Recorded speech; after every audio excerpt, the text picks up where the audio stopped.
Are you getting yourself ready for our show?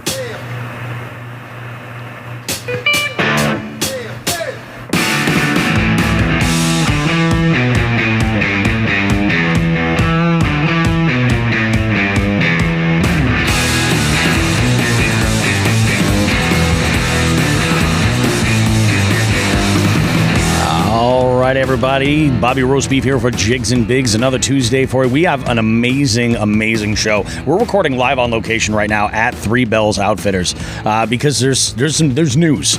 New shit has come to light here at Three Bells Outfitters, and we're gonna pull the lid off of this surprise for you. We've got a lot of good stuff to tell you about. Of course, Sean and I will recount the last 7 days of fishing action that we've had, or lack of action in some situations. We've got, of course, it's Halloween, so we're going to talk a little bit about that, get a little bit geeky, I'm sure. In the hot topic this week, we're going to be talking about technology and fishing, and where is this where's it lagging, and what's your best sort of strategy? We'll explain a little bit later. And just the tip, Sean has a surprise for us we're going to talk about. You're not going to want to miss that at all. Plus, on top of that, in our FTG, we hear from a previous guest. Albert Rock had reached out. Actually, it was about an hour or two after we had heard from Lauren at TBO for last week's FTG. He chimed in with a story you're not going to want to miss out on. That's coming up in just a bit, guys. Go ahead and get yourself something delicious to enjoy. We will be back with Jigs and Bigs, all that good stuff, right after this right here, guys.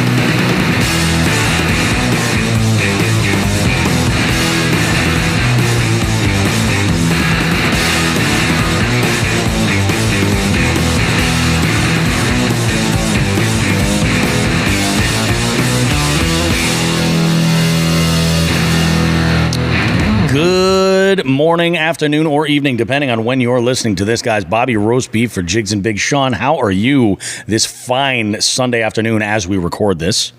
I'm good, man. But you ever feel like you're in a sitcom sometimes? I always feel like I'm in a sitcom. Well, the sitcom I feel like I'm in today is one of those poor comedy sitcoms where it's a Halloween episode. Yep. And somebody comes dressed up. And nobody else does. So we have an apology. We do. But offer. Fortunately, there's a very exclusive group of people who can see that we're not dressed up. Yeah. So that's okay. So yeah.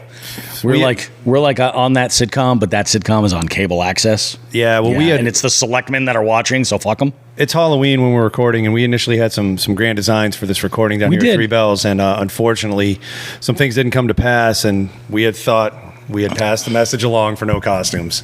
Yeah, we didn't. So we got down here and everybody else was dressed up and we were not. No, so we I are not. I don't know if we're the star, the protagonist, or the antagonist of the sitcom. Probably both. Yeah. But here we are. We are here, and we got a great show to do.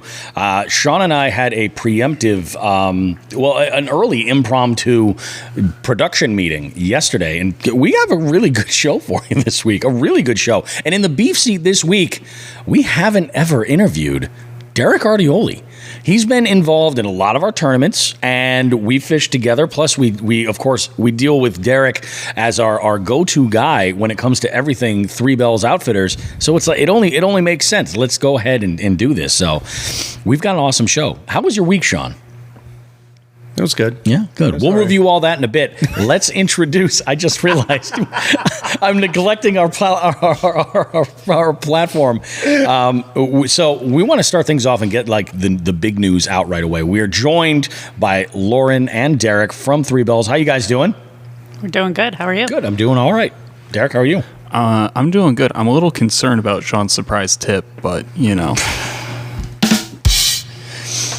Yeah, I realized as we're in the intro, I'm like, I don't know. Because he said, I've got a good one for you. And I'm like, okay, cool. Didn't even ask about what it was. No concept whatsoever. So we'll see how this pans out. I just want to say welcome back to both of them. We haven't had them on the show in a little while. And it's been a minute. And I'd like to thank Lenny Bruce for appearing for the first time ever. Thank you, Lenny. Nice. That's awesome. So you guys have a lot going on. This is like, I mean, I know that the summer season has ended here at Three Bells Outfitters, and like, you know, things are, I would assume things are slowing down a little bit, but not really behind the scenes. You guys are like ramping up for next year, getting ready to go. Why don't you tell us a little bit about what's been going on? Yeah, so in the off season, and that's officially where we are now, this is when we do all of our planning for next year. Yep. Excuse me. And that includes our fishing teams. And Yes. So we just finished doing our national fishing team, our renewal there. We have a new regional team coming out that we're going to announce today as Awesome. well. And we have some other exciting things going on that are going to drop on Tuesday, actually. They're going to drop. Drop. I like that. Drop it like it's hot. And so Tuesday, between the podcast launching on being released on Tuesday, Yep. and we have an event going on Tuesday night, we're taking Three Bells Outfitters to a whole different level. Nice. This is something that we've been slowly working towards to take Yep. us to this point, and it's all finally starting to come to fruition. And Tuesday starts the chaos. So That's awesome. But I mean, exciting. Oh, All very, absolutely. very exciting stuff. So let's get into it. Like let's talk about what we can Sure. right now. So go ahead and tell our listeners what we can inform them of now. So first things first, I'd like to announce our national team. We have a national fishing team. These guys go out and represent us. This year it's a 6-man team. We Yep. added a person this year. And we have a returning cast from last year. So Jason Gardner is coming back. He will be our captain again this year. He's been with us That's awesome. this is his 3rd season with us. Nice. And he's done a great job as a captain. And he, helps wrangle where everybody's going and with our social media posts and stuff like that, and gets all that stuff to Deryk. Next will be Corey Pelletier, who helms from Connecticut. Nice, Corey. This is Corey's 6th year with the team. No shit, really. He's Wow, been with nice. us for a long time. He fishes primarily salt, loves it. He is a fluke master. That kid pulls in doormats like I've never seen. Really? Yeah. Nice. And he loves the salt. He's also a fisheries biologist. So it's nice to, Oh, and that's he works cool. with Rhode Island DEP. Yep. So it's great to have him on That's board. right. I remember you mentioning him before. Yep. Yeah. And he does a really good job. He's out there. He's going to school, going to work, and fishes. Hunts out of his kayak as well too. So which is cool. That's awesome. Next, we have Ken Wood from Massachusetts. Ken, We know Ken. We know Ken. Everyone knows big Ken. friend of the show. Yep. No pun intended. Oh, I didn't say anything. I have no room to say anything. But We love Ken. we do love Ken. Ken, he works so hard at getting all these other tournaments going between EKF and MAKB, and really getting out there for the sport. So it's wonderful to see all the things that he does. The amount of bullshit that Ken puts up from his Western directors, I mean, that's like godly. I know. The man deserves an award, a statue in a public place. Next time I go to MGM Springfield, I better see a picture, a sculpture of Ken Wood. There we go. Yes. Yeah. Next, we've got Joe Diadio from New Hampshire. He's coming back again this year. Joe he's the wild card. You got to Yep. love with Joe. He's Mr. I don't pre-fish, and then I win the tournament. Yeah. So watch out for that. That's awesome. I've looked up at Joe a lot in the standings over the past couple of years. Always Yeah. looking up at Joe. It's good times. Joe's done that twice. He did it at the first tournament at EKF up at Cayuga. He showed up, I think it was Friday night, and he's like, yeah, I'm here. And he goes, I don't know where I'm launching, and I'm not really sure how this is going to go, but I'm here. Yep. And then he ended up winning it That's on awesome. Saturday. And then he just did the same thing with the MAKB championship. Same thing. He's like, yeah, I didn't get a chance to pre-fish, and walked away with it. Some people though, like they work well under pressure. I don't know if it's necessarily that, or it's just maybe they're just so confident in their own abilities that it doesn't get to him. But yeah, I mean, he's done very well in the last 12 months. So. Yep.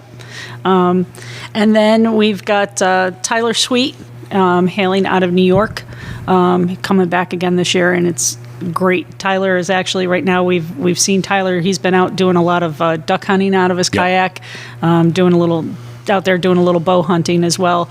But we love Tyler's diversity because he hunts with his kayak, he fishes with his kayak. Yeah. He is all over upstate New York. That's awesome. Fishing, and he's he thinks nothing about getting in his truck and just, okay, I'm going to South Carolina to go fishing today. I'll see you guys later. That's awesome. So jealous much. yeah, right. Nice.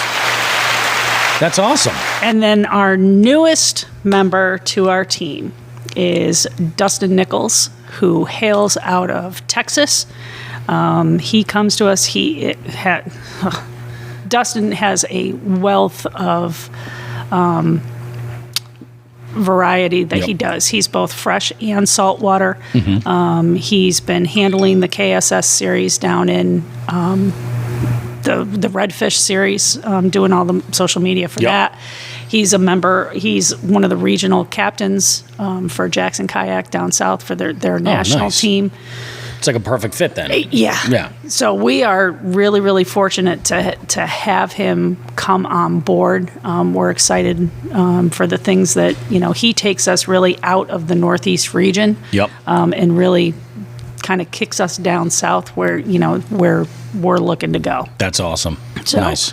So it's awesome to have, all these guys on board. Can't wait to see all the things that these guys are going to do this year. Oh yeah. It's going to be a lot of fun. Cool. So very cool. That's amazing. Now let's talk about we've spoken before about Three Bells' involvement with EKF. You guys have always worked well with EKF. Let's talk about EKF now. Let's shift gears a little bit. Sure. What are things looking like for the next year with EKF and Three Bells? So we're looking to come back as their title sponsor again. That's awesome. Again next year. We did it this year. It was their first year out of the gate. It was a wonderful experience with us. For us, anyway, we loved it. And we like the tournaments that they are putting out. It's really showcasing all the different anglers that are in the Northeast that, a lot of times you guys don't get a lot of credit for the work that you're doing, because you're competing against these guys from down south. And the quality of anglers that we have in the Northeast is just, it really is amazing. That's awesome. It is amazing. And it's nice to be able to have a tournament that, a series where these guys you can fish one, you can fish two, you can fish three, and you're not having to drive 14, 16 hours in order to get that level of competition. It exists up here. So, I'm looking forward to watching this series grow over the next couple of years. I like the format that they do, and it's a ton of fun for us. It's nice for us to be able to go to those tournaments and get to know the anglers that are participating. One of the things that I've said to Jason and Ken and Adam is that I kind of want to take the sponsorship thought process and kind of turn it on its head. Because sponsorships have always been, well, here's some swag, and you give it away at the awards ceremony. I want to get to know these guys. That's the kind of thing that I think is more important. And so putting a face with who that sponsor is, I think makes a big difference. And that's one of the things that I'm working to change. I agree. I think that's the thing. When you have, when you actually have a relationship as a brand and an individual that's representing said brand, and it goes beyond you're just another name on a list, and you got the limited edition T-shirt or whatever it might be. I think that those are the relationships that go the distance, but also are more fruitful for everybody. Right. It's just a better fit. Well, and the thing that's really great about it is we get to meet some people that normally, if we didn't go to these events, we would never meet some really amazing people. True. And the wealth of knowledge that's out there from everybody who participates in all of these events is it's great. And it helps everybody in the entire industry. It gets people to share knowledge and work together. And it's really good to see that it's all come together this way. Now, this isn't the only sponsorship you guys have for 2022. No. We have a big announcement that will That's be coming. The Tuesday one, right? That's the Tuesday one. So what I'm trying to get to here, guys, is if you're not following Three Bells on social media, on Instagram, on Facebook, you need to be doing so to know exactly what it is that we're talking about and what is coming for Three Bells and something else that's amazing. So we'll leave it at that. You guys go ahead and jump in. As far as now... that was the national team that we spoke about, right? Correct. Let's talk about the regional team. Yeah. This is brand new for you guys. It is. Yeah. It is. It is. We put together the regional team this year, and part of that is because we want our national team to be able to start focusing outward, start focusing more on the national level. They did a lot of it last year. They did a lot of national tournaments, and we want them to be able to keep going at that level. And so we had some discussions, and we decided that we really need a regional team. We need guys and gals that we know are closer to home, that can help support us in the store to do events and tournaments and whatever else it is that we're doing. Because with our national team, they are constantly at tournaments. Yeah, exactly. Exactly. And so it gets hard to try and schedule them all in to say, get Jason from Maine and say, hey, can you come down for a weekend and do? And he's like, I've got 4 tournaments. Exactly. Like I can't fit it in. Right. Yep. You need a group of reliable local people.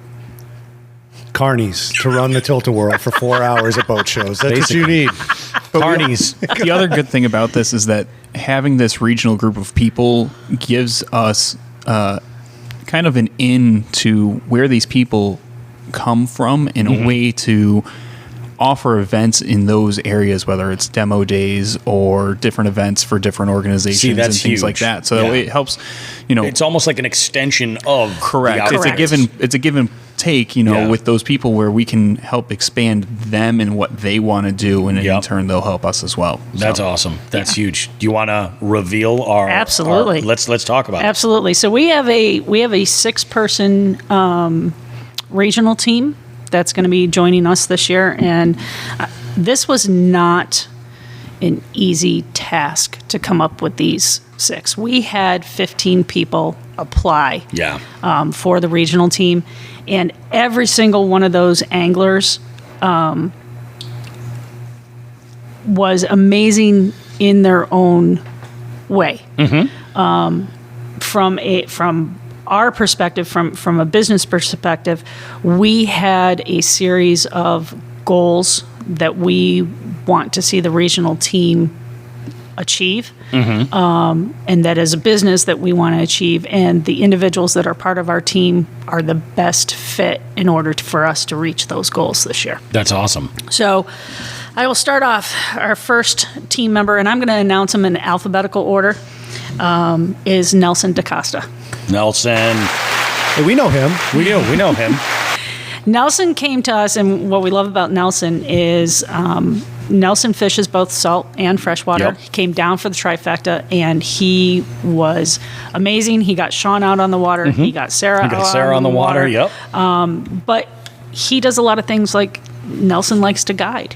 Nelson wants to get out and get more people out on the water. And he's a good face, like, for dealing with the public. Like, Nelson is really, really great when as far as being engaging, and also like he's a good educator. That guy, I think, comes from the guiding aspect. Very, very much so. Like he is a great fit for you guys. He's also a true outdoorsman. He really is. It doesn't seem like there's anything outside that he doesn't want to do, whether it's hunting, hiking, you name it. It seems like Nelson's always outside doing something. It's true. Which is what we want from people. Yeah. His biggest resume bullet was you guys watching him on the water wrangle me and Sarah like cats. Because we had no idea. We're like, hey, a 14-inch sea robin, woohoo! Nelson's like, all right, you guys are all set over here. I'm going to go actually fish for real fish. Yeah. I'll be back in about an hour. And you guys play in the ball pit. I'll be over here. Try not to get hit by a boat. You guys are all right. I love it. So that leads us to our next member of the team is our one and only Sean the Fisherman. Yeah. Oh, who is that guy? Who the fuck is Sean the Fisherman? Who the fuck is Sean the Fisherman? Well, I feel like that one was an obvious fit because let's be honest. Sean bleeds TBO. You know what I mean? In the last year, Sean bleeds Three Bells Outfitters. It is perfect. It's a perfect fit. It is. A big thing for us with having Sean on board is Sean's our local trail guy. That's really big in your willingness to engage. Play carny for a day. Well, yeah, play carny for the day, but also just engage with the community, and you want to see this grow and develop, and you've really shown that your ultimate goal is to continue growing yourself as an angler, but also get more people on the water and grow them as well. For sure. Hashtag truth. Hashtag truth. Hashtag truth. Thank you guys. I'm looking forward to the fun we're going to have this year because, I mean, we were just talking about it before we went on air. There's a lot of stuff coming up that we're all looking forward to. Yep. Yeah, I mean, if you need somebody to run the tilt-a-whirl, I'm right up the road. Give me a call. Awesome. Thank you. Next is Michael Kelly. Now, Michael Kelly hails from Connecticut. He is a saltwater fisherman. He finished third in our trifecta this past year. He's fished the trifecta the last couple of years. Won it in 2017. Yeah. Oh, nice. Yeah. So he's... Because me and Sarah weren't out there. Yeah. He's got a strong saltwater background. That's awesome. Again, he's another guy that wants to go and guide and get more people out on the water. And one of his big things is he wants to, what we've been seeing in the area is a lot of the saltwater tournaments and stuff like that over the last couple of years have kind of diminished. Yeah. And one of his goals is to try and help create some new series, get some new events going out there. Revitalize it a little bit. Revitalize it, yeah. And so that was something that we've talked about it, that we've wanted to do as well. Yeah. So he's a great fit for us. In addition to that, he's one of these guys that takes the kayak, and the kayak serves as multi-purpose. Gotcha. He hunts from his kayak too. Yeah. And we're seeing more and more people do that, and it's a great, off season. Okay, I can't fish. What else am I going to do? Yep. I'm going hunting. There you go. And so it's one of the areas that we're looking to grow just as a brand. Oh, of course. in that arena. So we're excited to have him on board, and it's going to be him and Corey and Nelson. The three of them together they're gonna do some big stuff this year. I have a feeling. Yeah. So That's awesome. Yeah. It'll be exciting. Next on the list, we have our first female that we are adding to the team. Oh, okay. And that's Sarah Pendergast. Sarah Pendergast. Now, I'm curious.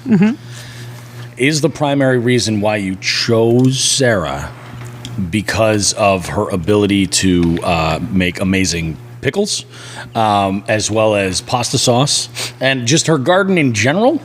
Or what was it that drew you to Sarah? Yes. Aside from her amazing personality. Chris is in the live right now, and he's chiming in. He says, I want Sarah Pendergast replica jersey. Incredibly proud of my girl. You should be, man. That's awesome. Yeah. Sarah is a relatively new and novice angler. But with her being a female, there are not a lot of them out there. Yeah. And, one of the big things that we talked about is because Sarah is so new, to be able to take someone who's new in the sport and chart their journey as they grow. Exactly. What an opportunity for her, and to give her the ability to be able to go out, not only represent us. She's another one that she bleeds TBO. She loves us, and I thank her for that. And she is how humble, unbelievably approachable. Like just like Correct. Nelson, I mean, you can have a conversation. Like 2 seconds into having a conversation with Sarah, you're completely comfortable talking fishing and anything. And that's the other element too, is like the fact that she is on this journey. Yes. And when I say journey, she's competing in some significant level tournaments. And doing so and being so new to it all, that just aids to her being that much more approachable.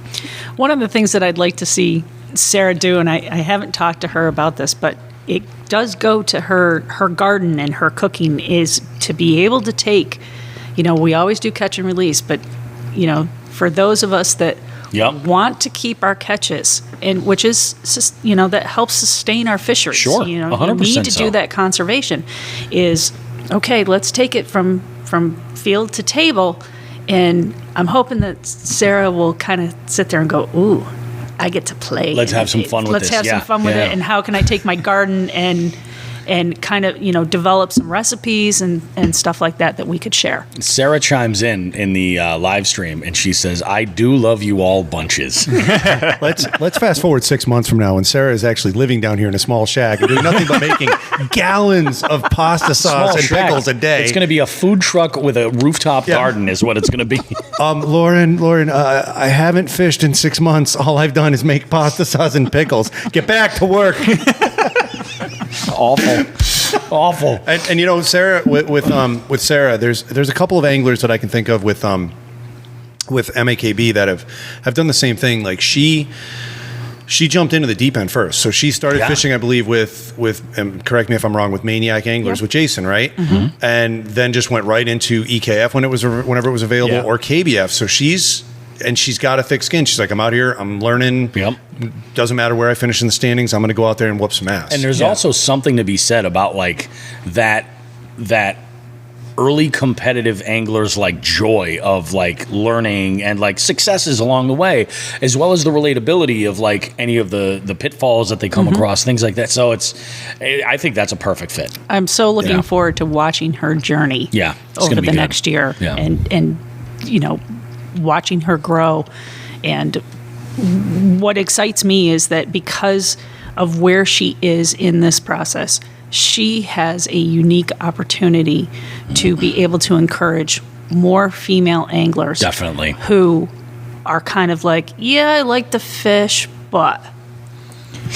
So. Yep. And what I really like about Sarah and the next person who's going to be announced here in a minute is both of them together show the absolute passion just for being on the water and how every single fish matters to them in some way, shape, or form. It's all about the sport and the experience that you're getting out on the water. That means everything to them. That's and awesome. It's kind of a little bit of a refreshing take where you have a lot of people where, especially in the tournament side, where you're not doing a ton of fishing unless you're out pre-fishing or if you're out fishing in a tournament. As much as tournament angling is important to both of them, it's every single fish has a purpose. Yep. And everyone that was at the mouth of the Atlantic River for the trifecta this past year can attest to that, because smallest sea robin she caught, smallest fluke, she was on the phone with her husband. Oh my God, you got to see this. We're out here, we're in the ocean, we're catching fish. I got a sea robin. Is that what it's called, Nelson? A sea robin? Yes, Sarah, it's a sea robin. Oh my God, I caught a sea robin. It was awesome. It was pure energy. So she was all fired up. It was great to fish with her. Yep. Next on our list, this guy hails from New Hampshire, and he's can be quiet until you kind of get to know him. Okay. But I don't know quite how to. He's the funniest woodsman you've never heard of. Yeah. Okay. So Adam Rourke. Oh, Adam Rourke. Nice. Have we had Adam on the show? Only when we announced the launch of last year's EKF. We should have him on. Well, we got it in now. Anybody who's going to take a picture on their is a Fishing Chaos of in front of a Waffle House wearing a Bad Brains T-shirt, I need to have on this show. So that needs to happen. The thing with Adam is, and this is a great part about having him on the team, is we're officially removing him as Jason's pit crew and getting him to be recognized as his own angler, he should be, because the dude's a stick. Yeah. Adam is that quiet guy that kind of lingers in the background, and then all of a sudden he just kind of comes up and hammers you. And it's he goes out there and he puts up some crazy numbers from time to time, and he's quiet. And then all of a sudden, he'll come out with these one-liners, and you just lose it.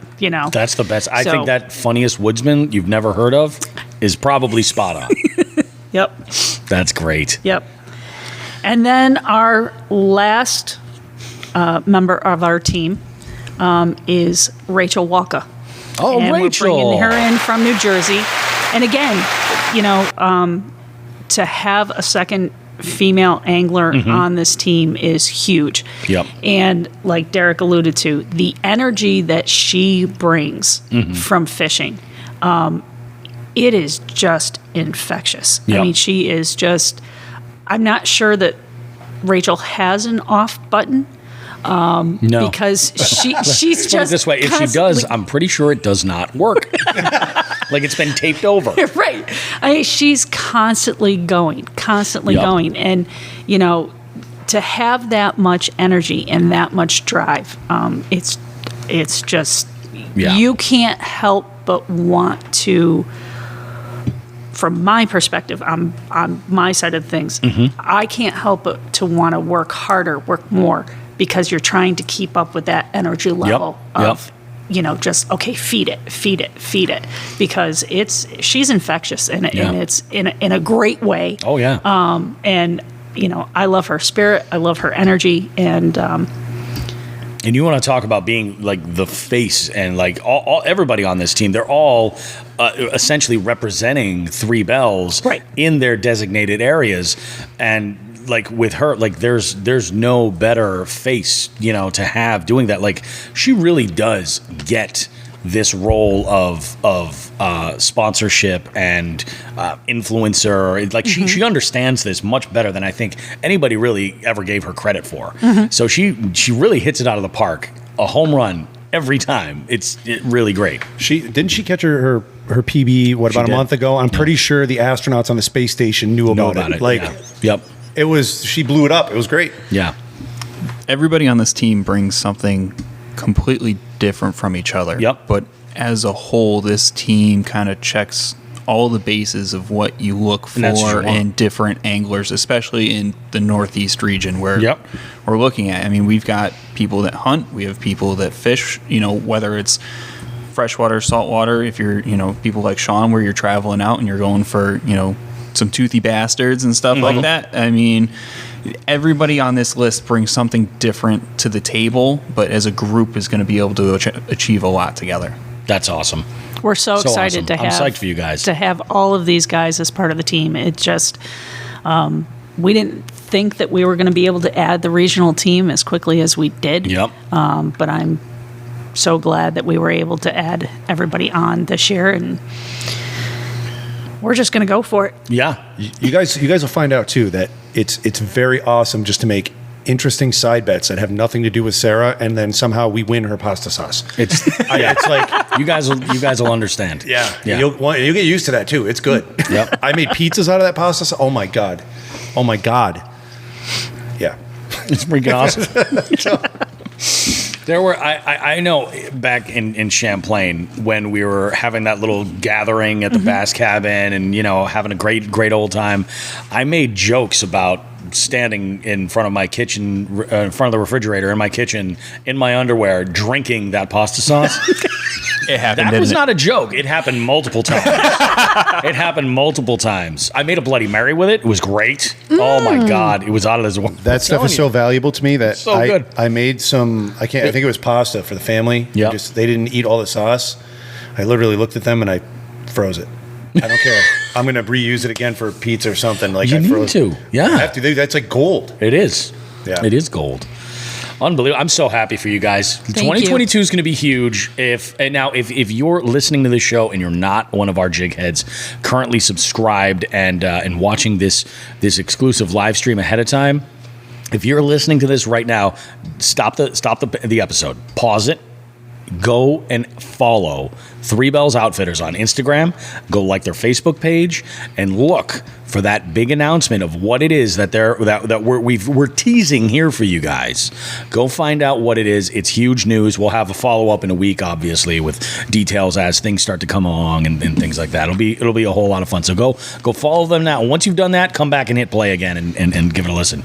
What do we got, Deryk? I got a couple things also to announce. Okay. So as we've talked about some tournament stuff and whatnot, Trifecta, we've already set the date for 2022. That's awesome. So it's going to be July 29th through the 31st. Sweet. We'll have some more info, but start checking that off on your calendar now because it's going to get busy this year. That is a date change. Yeah.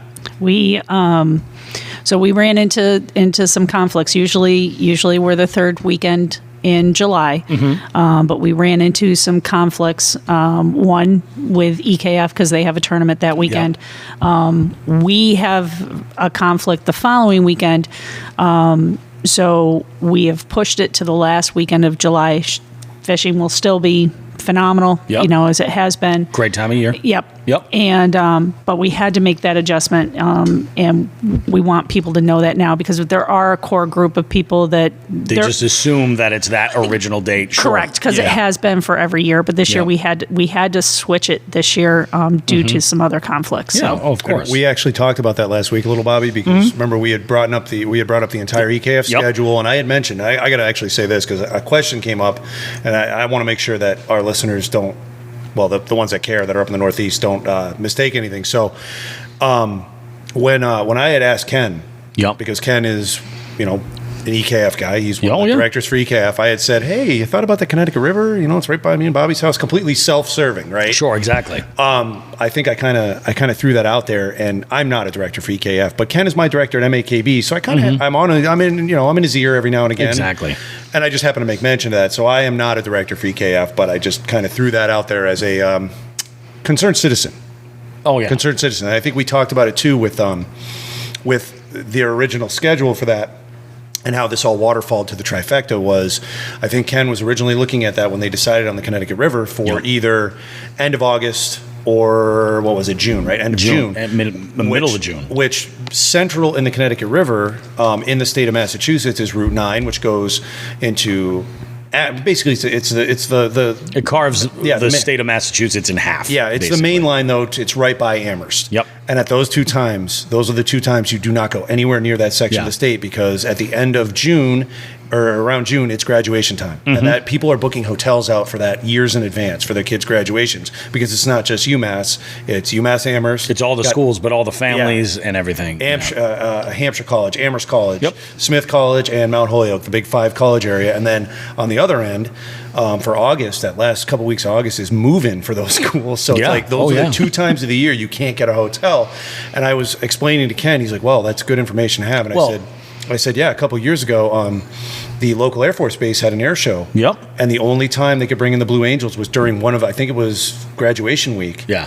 And people couldn't get hotels all the way down to Hartford, Connecticut, and in the state of Mass. It was insane. Well, and that's the thing, too. It's like it goes everywhere. Like you talk about UMass and Amherst College and that whole section that goes through Route 9 and everything. But go a little further down south, and you've got Springfield College, Western New England, Bay Path, all of these schools that are doing their own graduations and also move-in dates and new students. You have this influx of all these families coming in, dropping off and or picking up their kids depending on the time of year. So it's tough. Yeah, it is. I mean, really, what is it? Hartford through pretty much Amherst in the Connecticut River Valley is known as the Knowledge Corridor. So there's so many colleges, it's nuts. So, Yeah. but yeah, this all waterfall downhill once the EKF got moved.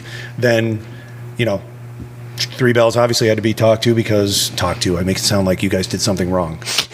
We approached Three Bells with a newspaper and a slipper and said, no. No. Stop eating the garbage. Stop eating the garbage. And move that tournament.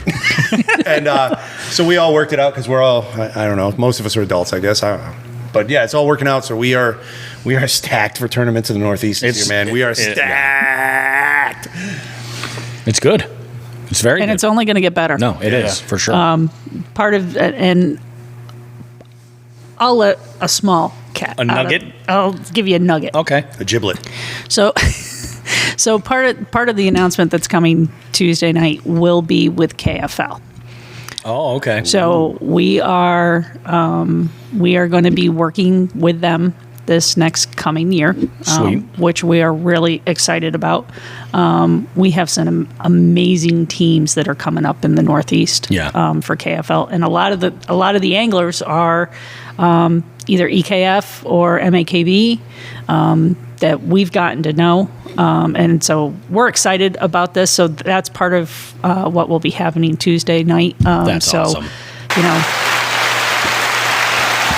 Go listen to that announcement Tuesday night. That's Tuesday night at 7 p.m., and that'll be on KFL's network, which will be on Motion and It's a live stream, so I think live it's going to be on their stream. Facebook and Facebook, YouTube. I think they're going YouTube, to probably yeah. simul The stream gram. it. Yeah, Yeah. it'll be everywhere. We have one last thing, and this is for everybody who's a listener.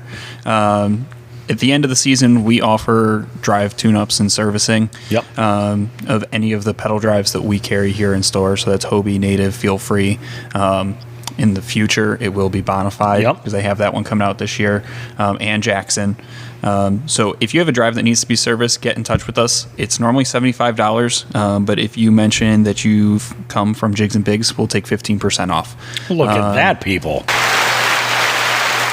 What is this? That's insulting. They need the big round of applause. Do you have that? I can't play that without cutting his mic. So thanks for setting that one up. I didn't know that. I didn't know the technical aspects of these things. I thought you magically made applause appear. But yeah, so that'll be... That's some magic shit right there. It is. But yeah, so it's normally $75 plus any parts for needed if anything's broken. And that 15% will extend also to the parts as well. If you live far away and you can't drop off your drive, get in touch with us. We do mail in and ship back services as well. That's drives, awesome. So you don't have to drive all the way down here for that. And if you're shipping a drive, just get in touch with us first so we know it's coming. So that way we can plan accordingly. Definitely. The other thing is, too, don't everybody just show up at once. Please call and talk to Ted and schedule an appointment with him so that we can process through drives, on a orderly basis. Basically, what we're saying is Ted can only service so many of you at one time. You need to be cognizant of this one man's abilities to service your pedal drive. What do you guys think I'm talking about? Ted, they're throwing you under the bus, man. They're throwing you under the freaking bus.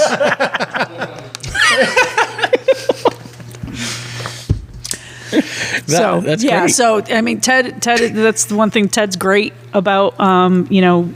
He has a schedule, and so that he can make sure that he gets boats in, gets them out, and gets so people aren't waiting for forever for their boats and stuff. So he does an excellent job with that, and he does a great job servicing all the drives too. Yep. And I'd recommend get your appointment squared away earlier versus later, because the last thing you want to do is have April come around and you're like, oh well, I got last week of April, I gotta send my drive out to get serviced, and then it's plan ahead, get it serviced, let it sit this winter, and then you're good to go. Yep.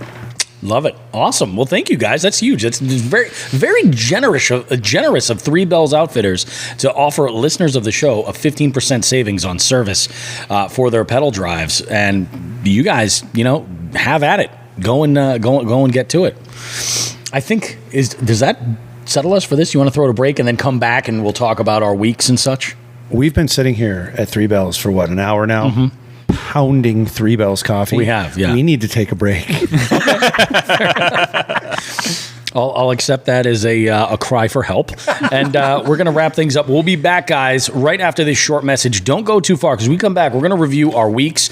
Some monumental things have happened for your boy BRB. And we're, of course, going to get a lot of actually, segment 2 is going to be huge. Just let's put it that way.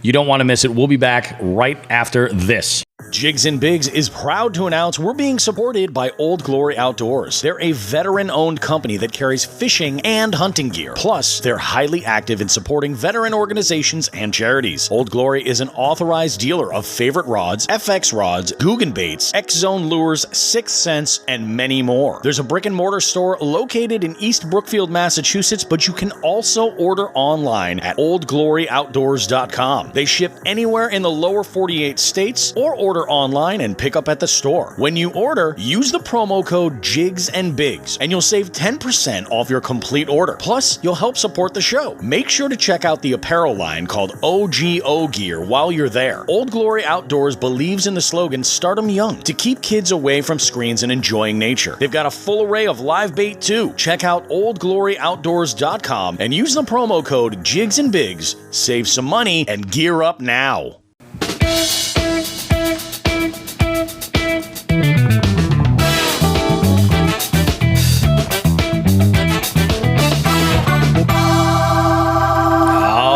Guys, we are back with Jigs and Bigs, and I know we come out of that first break, and you're used to hearing just the tip, but we had such an amazing first segment with Lauren and Deryk from Three Bells Outfitters that we're basically shifting back a look at our weeks and everything. So we'll get to just the tip. Don't worry about it. But segment 2 is what I think the kids would call a banger. A banger. And by that, I'm not talking about an English sausage. No. I'm talking, this is going to be like a big one, a big hit. I know. Basically, with that hard-hitting news that we had in segment 1, I mean, yeah. We're waiting to be contacted by major news agencies to go ahead and deliver their news from now on because of what we just did. So let's get back into the swing of things. So how was your week, man? My week was it wasn't anything amazing with the change. I'll say this much: we are officially in that fall pattern. Like that is starting to happen locally in Western Massachusetts for us. I know a lot of other parts of the country have already kind of gotten into it. We've had reports from the Midwest, like Wisconsin, where they're really really feeling it. But like for us, things are they're really really starting to get that fall sort of thing happening. So I had a pretty good week. I had a good numbers week this week actually. I'd gone out. I think it was on the 26th, and I caught 4 or 5, all nibblers. And it was the Ned rig putting in the work. But I had an amazing day, actually, just this last Friday.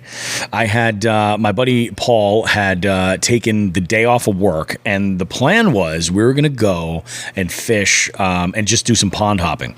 And it happened to work out where I had a doctor's appointment for my youngest daughter. So I had to go and do all that stuff and all this running around. By the time I got out on the water, it was like 11:30 in the morning. And we hit up the Old Devil's Swamp, the place I had gone to last Saturday when I was fishing with Delirious.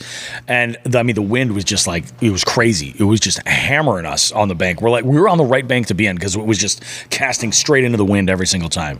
Fished there for about 30 minutes. Paul had been there for about an hour and a half previous and was like, I haven't had so much as a nibble. Nothing. So we changed up spots, went to another area, skunked again, and then we went to the place that we've been lately calling Old Faithful, which is just a spot locally that we'll go and fish. And like we like to bring our kids there because it's really easy access and everything. But we both had a great day. We happened to walk into that golden hour where the feed, they were just on. They were just and they hit everything. Second cast I threw, because remember, it was windy, and I've been throwing a spinnerbait. Anytime the wind is around, especially since I have these awesome new spinnerbaits, and I have some stuff for you in the truck, actually. Yay. I do. Some chatterbaits and all kinds of good stuff from our homie, Matt Thayer from Klondike Custom Creations. I caught my first spinnerbait fish, man. Excellent. It was just one of those things, and it was on the setup that I was in my mind that I thought would work out the best. It's beautiful, 1/2 ounce green pumpkin and chartreuse spinnerbait with copper hammered blades. Really nice. One willow, one Colorado blade, and I mean just absolutely just smoked it. Second cast. It was my biggest fish of the day that day. But the other thing that was kind of huge is that I had switched things up and started throwing a net afterwards. Paul was throwing a drop shot. And Paul drop shot. He doesn't fish a lot of finesse. Like when he finesse fishes, it's generally going to be a wacky wigged Senko, most times. That's going to be his finesse approach. He doesn't really throw a Ned rig too often. He doesn't throw, and he certainly doesn't drop shot. But remember when you and I went out, I think it was the last time you and I fished together. Mm-hmm. We were pedaling over this one deep spot, and it was like 20, 25 feet deep. And we saw some big uns that were down there. Well, way back then, I mentioned to Paul, I said, look, I think if we go over and I can see what I saw there earlier, it's worth stopping and dropping a deep drop shot and giving it a shot and see what we come up with. We never ended up being able to fish that day because of parking situations over at that launch. So we had, switched things up. But he left that drop shot tied on and had been throwing it. And it was just a matter of like getting the hook set down because they were, like I said, it was the golden hour. Like every time he would cast into any spot almost, he was getting bit. And then he hooked up on one, caught the biggest one of the day on just a monster drop shot. I don't know if it was a fluke style bait or what it was that he was throwing, or some kind of like a super skinny stick bait of some sorts or something. But I mean, he just crushed it. The biggest one of the day. I threw and I caught like 3 more on a Ned rig with a creature bait. And then just to tempt fate, I was like, can I do the trifecta? Because I brought 3 combos with me. I brought a swim jig, a Ned, and the spinnerbait. So I'm going to throw the swim jig. First cast. Boom. And then I caught like a little tiny pickerel, like a 12-incher that freaking killed my my Ned. Party on. So my week was actually not too bad. Like no real size or quality fish, but we did pretty good as far as numbers went, and that was pretty good. Wind was awful. Friday was about the only day where I was completely free and clear of any rain. That was part of the reason why this week was just such a shit show. You know, it was like weather up here. We just got our asses handed to ourselves. How did you do? Well, like I smile when we get that weather and it's dropping. Yeah, like you like that. It really, for me, the past, I don't know, 2 weeks where I've just been preaching to everyone who will listen, which if you're listening to this podcast, you chose to do this. Yeah, exactly. I apologize. That, those 60 degree temperatures for the water, to me, that's not fall. The turnover generally is either just starting or hasn't happened yet. Yep. Well, I went out to the generally warmest part of the state this weekend, and I saw waters in the low 50s to mid 50s. Yeah. And then I said, game on. So before I get into that, though, you and I had a fishing adventure earlier in the week. Yeah, we did. It was related to fishing. You and I had to do a little event scouting and, really confirmation because I had pretty much set the whole thing up. But I wanted, we needed your nod as the future MC of this event, and we needed the big cheeses nod. We did. So we met Ken Wood at a middle of the road, shall we say? Not middle of the road. What would be the term for this? It would be mid-state or I don't know. Whatever. Centrally located. Centrally located. I like that. We met him at a centrally located hall that I had to rent out for our MAKB season ending from 19, 20, and 21 / season, 2022 season kickoff. We're going to be doing our little banquet for the members and having a good time, and there's awards and whatnot. Awards for multiple seasons. Yeah, we have our work cut out for us that night as far as awards, speeches. Like it's going to be good. With the COVID decade, we definitely have plenty on tap, and you were kind enough to MC it, and we're gonna go out there, do our thing, and have a good time. But we had to go secure that location, so we got to. You and I got to spend a little. Well, shall we say, quality time with Ken, which was fun because Ken's a nut and he's great to be around. And then, this weekend, the only fishing I was able to do between soccer tournaments and this and that and the other thing around the house was one of the final tournaments for MAKB for the year, which is the Catch 'em All Fall Brawl. So let me set the stage on this. The Catch 'em All Fall Brawl is a minimum 12-inch fish tournament, but all your fish count. So I guess it's the closest thing we do to MLF, right? MLF does something like pretty similar much to that. Yeah. Yeah. So it's close. It's not exact, but the numbers that can get put up, I think I've seen in the 3 I've done have been like usually the winner breaks 400. To my knowledge, no one ever broke 500 inches total for 8 hours. And you can fish whatever lake you want as long as it's public and in Massachusetts. So we do that. With the weather coming in this week, again, that weather's just been sticking with us. I mean, today's really the first sunny day. Didn't we have a sunny day Friday? It was kind of nice out. We did. Friday, like I said, was the only day where we really didn't have the threat of any rain. Yeah, and then Saturday came in and we got absolutely drenched. Got dumped. Yeah. And then today it's really nice out. But as far as the week goes, Cape Cod and the eastern side of the state really, really, really got hammered. Oh, yeah. With that storm that moved through midweek. Far worse than I thought. I watched a couple of Fishing with Becca's videos. Yeah.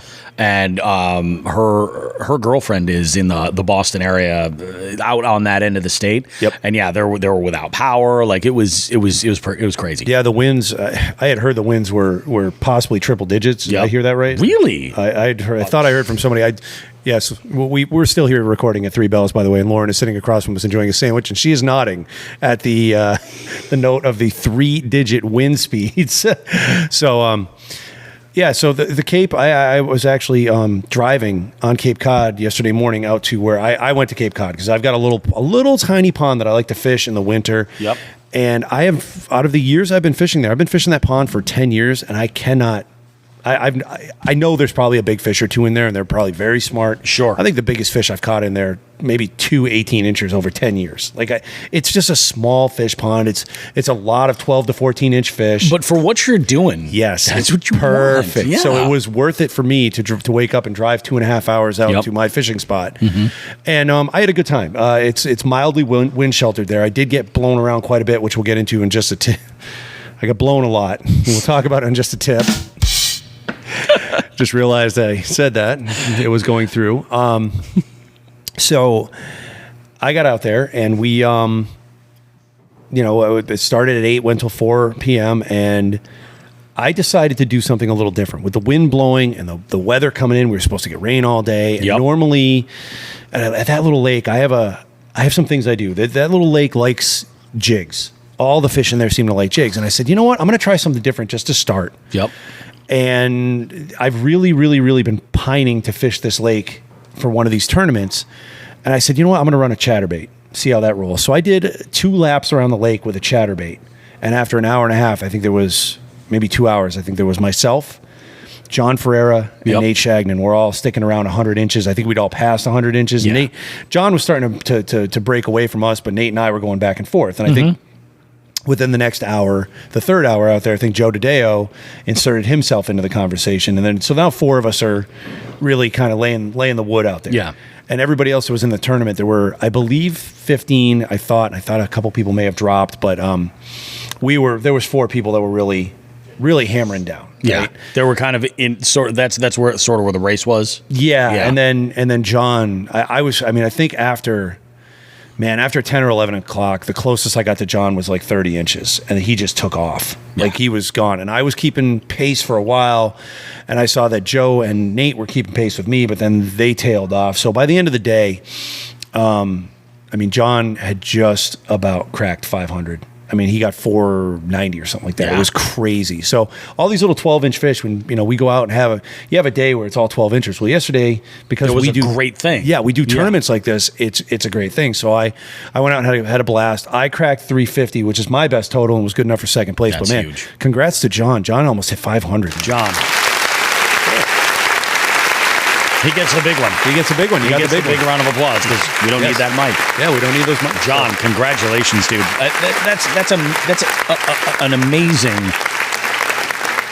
That's an amazing freaking bag. Yeah, so I think it was 492 he hit, but either way, he was almost at 500 and he hit. That's a new record. I thought it was 492. I thought it may have even. I want to say that he did break 5. You're gonna check on that? I'm gonna check on that. Yeah. So the other thing I would just want to wrap around with on that was the trip we took to do that. There was something you and I have in the works that basically almost caused a car accident and us to die a horrible death in the car. So you guys could have been listening to the last Jigs and Bigs episode last week. Yeah. It's true.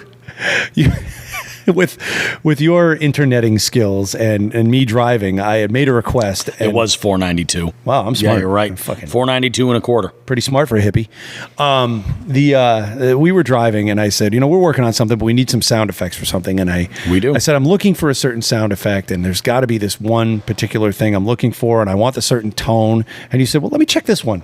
And you hit the button, and it was so dead on that I was literally laughing so hard I was crying. I took my glasses off. I said, look at me. I had tears running down my face, and I missed our exit. That was hilarious. I laughed my ass off with that. So I might think it's funnier than everybody else listening to it. Mm-hmm. But, man, do we have something fun in store. So just, stay tuned to the old Jigs and Bigs. We got something funny coming. It's good. It's pretty good. It's good. It's pretty good. So that was my week. Just that one tournament. It was a blast to fish out there. Like I said, congrats to John. Nate Shagnon hit the longer pickerel, which was like 21 or something like that. That's awesome. 20 inches. And I think there's talk of another little kind of dropping out of the sky tournament for us next week because the weather seems to be holding. We're just getting into this fall bite, man. I love it.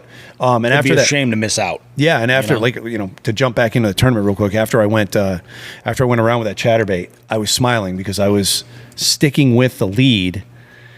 And I hadn't even gone to those jigs or anything like it. And then I just smiled and I put on a Ned rig and just went to town. Yeah. So that's when I went from 100 to 300 inches. And, it was a blast. It's a different kind of tournament. And it was fun to finish that high, I had, you mentioned Neds and I had done something that I had not really played with as far as Neds. I've always kind of stuck with the same weight. Yep. And recently I re-upped in some tungsten Neds that were about half the weight of what I had been throwing. And I've been throwing, I make no secrets about it. I've been loving those missile D-bombs, the baby D-bombs on a Ned rig. But the fall rate is so amazing on a nice light head. Mm-hmm. And that's when they were getting hammered, was on the drop. On that, to slow the fall just enough. And they would just get hammered. Yeah, I use three. I use three different Ned weights. I use what I got 1/16. That's what I switched to. 1/6. Yeah, I got 1/16 and 1/4 are my two big ones. Yeah. But on occasion, if I need something in between, like I've had problems finding. What was I using? I was using 3/32, I think, for a while. Yeah. But whatever. I found something in between, and I've been using that if needed. Generally, I use 1/8 and 1/4. See, previous, I had always been throwing an eighth. Yeah. Always throwing an eighth. And it was, I mean, honestly, I think I probably missed some fish because of that. I think switching it to the 16th was nice to have an option. Because, I mean, for the majority of depth that I fish, an eighth will work. A quarter, I should say, I have other jigs that are about a quarter that I could use that are a quarter and up. But for those mushroom heads, like that's what I'm looking for is about that eighth mark. But the 16th and 16th tungsten, that's like tiny. It's like the head of a pin. Yeah, it's really crazy. It's really small. Yeah. So that's what I use. I had a good time with it. Like I said, it was just nonstop action all day yesterday with that many fish. And I like I said, I've been really looking forward to using that pond for that purpose, because a couple years ago, might have been last year, I did the spring brawl. Yep. And the rules got shuffled up a little bit where you could move around a few years ago. Oh, yeah. And then, Ken had said, all right, well, we're just going to stick, this is part of the strategy. You got to pick your pond and roll with it. So I stayed at this one a couple years ago when I fished it. I moved around and I fished another pond on the Cape that I really like, and it has bigger fish, but it's not always a numbers pond. Yeah. And I did catch a couple bigger fish, which made me happy. And then I moved over to the other one, and the last hour or 2 hours of the day, you just let them up. I hit numbers, and I'm like, man, if I'd have been here all day, I could have been in the running. Oh yeah. And case in point, yesterday I went there all day, and there's I don't know how many ponds there are out there like that on the Cape or surrounding areas where, they're shallow. I know of 2 or 3. Yep. And I actually know one up the Shears as well that I'm looking forward to, maybe a spring ball if it's warm enough.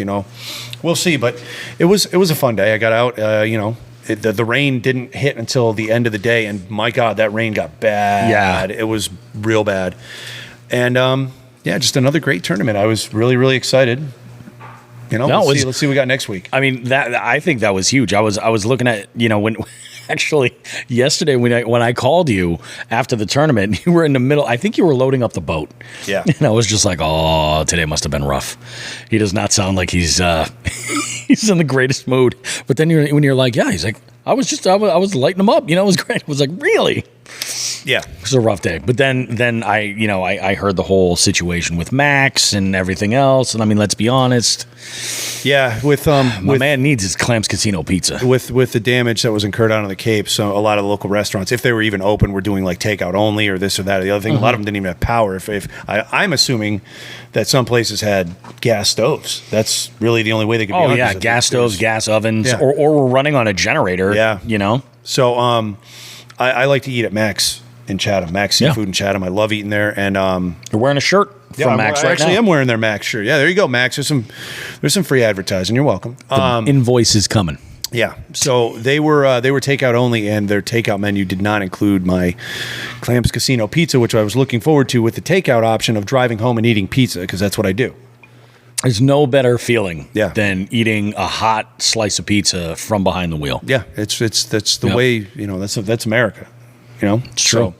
So I did not go there. I just grabbed a quick bite to eat somewhere else and got home. But man, it was a downpour on the way home. And you mentioned that when you did call me, my attitude was shitty.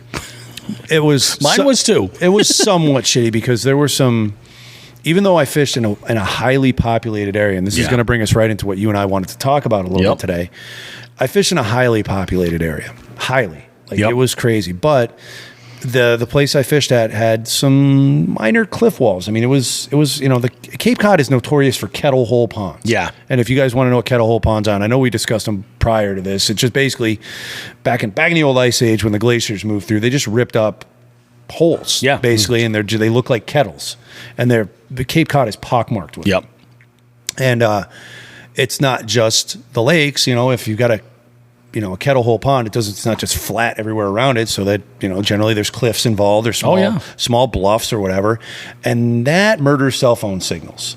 Oh yeah. So I had some issues yesterday where I was waiting an extremely long period of time. If I managed to find 2 bars or 3 bars of 4G, it would still take 30 seconds to a minute to upload every fish. And I was, I caught 29 bass that I turned in yesterday. So that, and some of that may have been been directly related to the weather and fallen trees and infrastructure that's gone down in that area. So your carrier could have been affected significantly versus. I think the last time I fished there in that catch 'em all in the spring a couple years ago, I had the same thing where I had to find one place on the pond that had perfect service. I think it's the walls, shall we say, around that lake that was a major problem. Killing it. Gotcha. But either way, we talked about you and I talked about this on the way home, and I was like, there's so many, whether it be groups or individuals, that are looking to use the current technology we have out there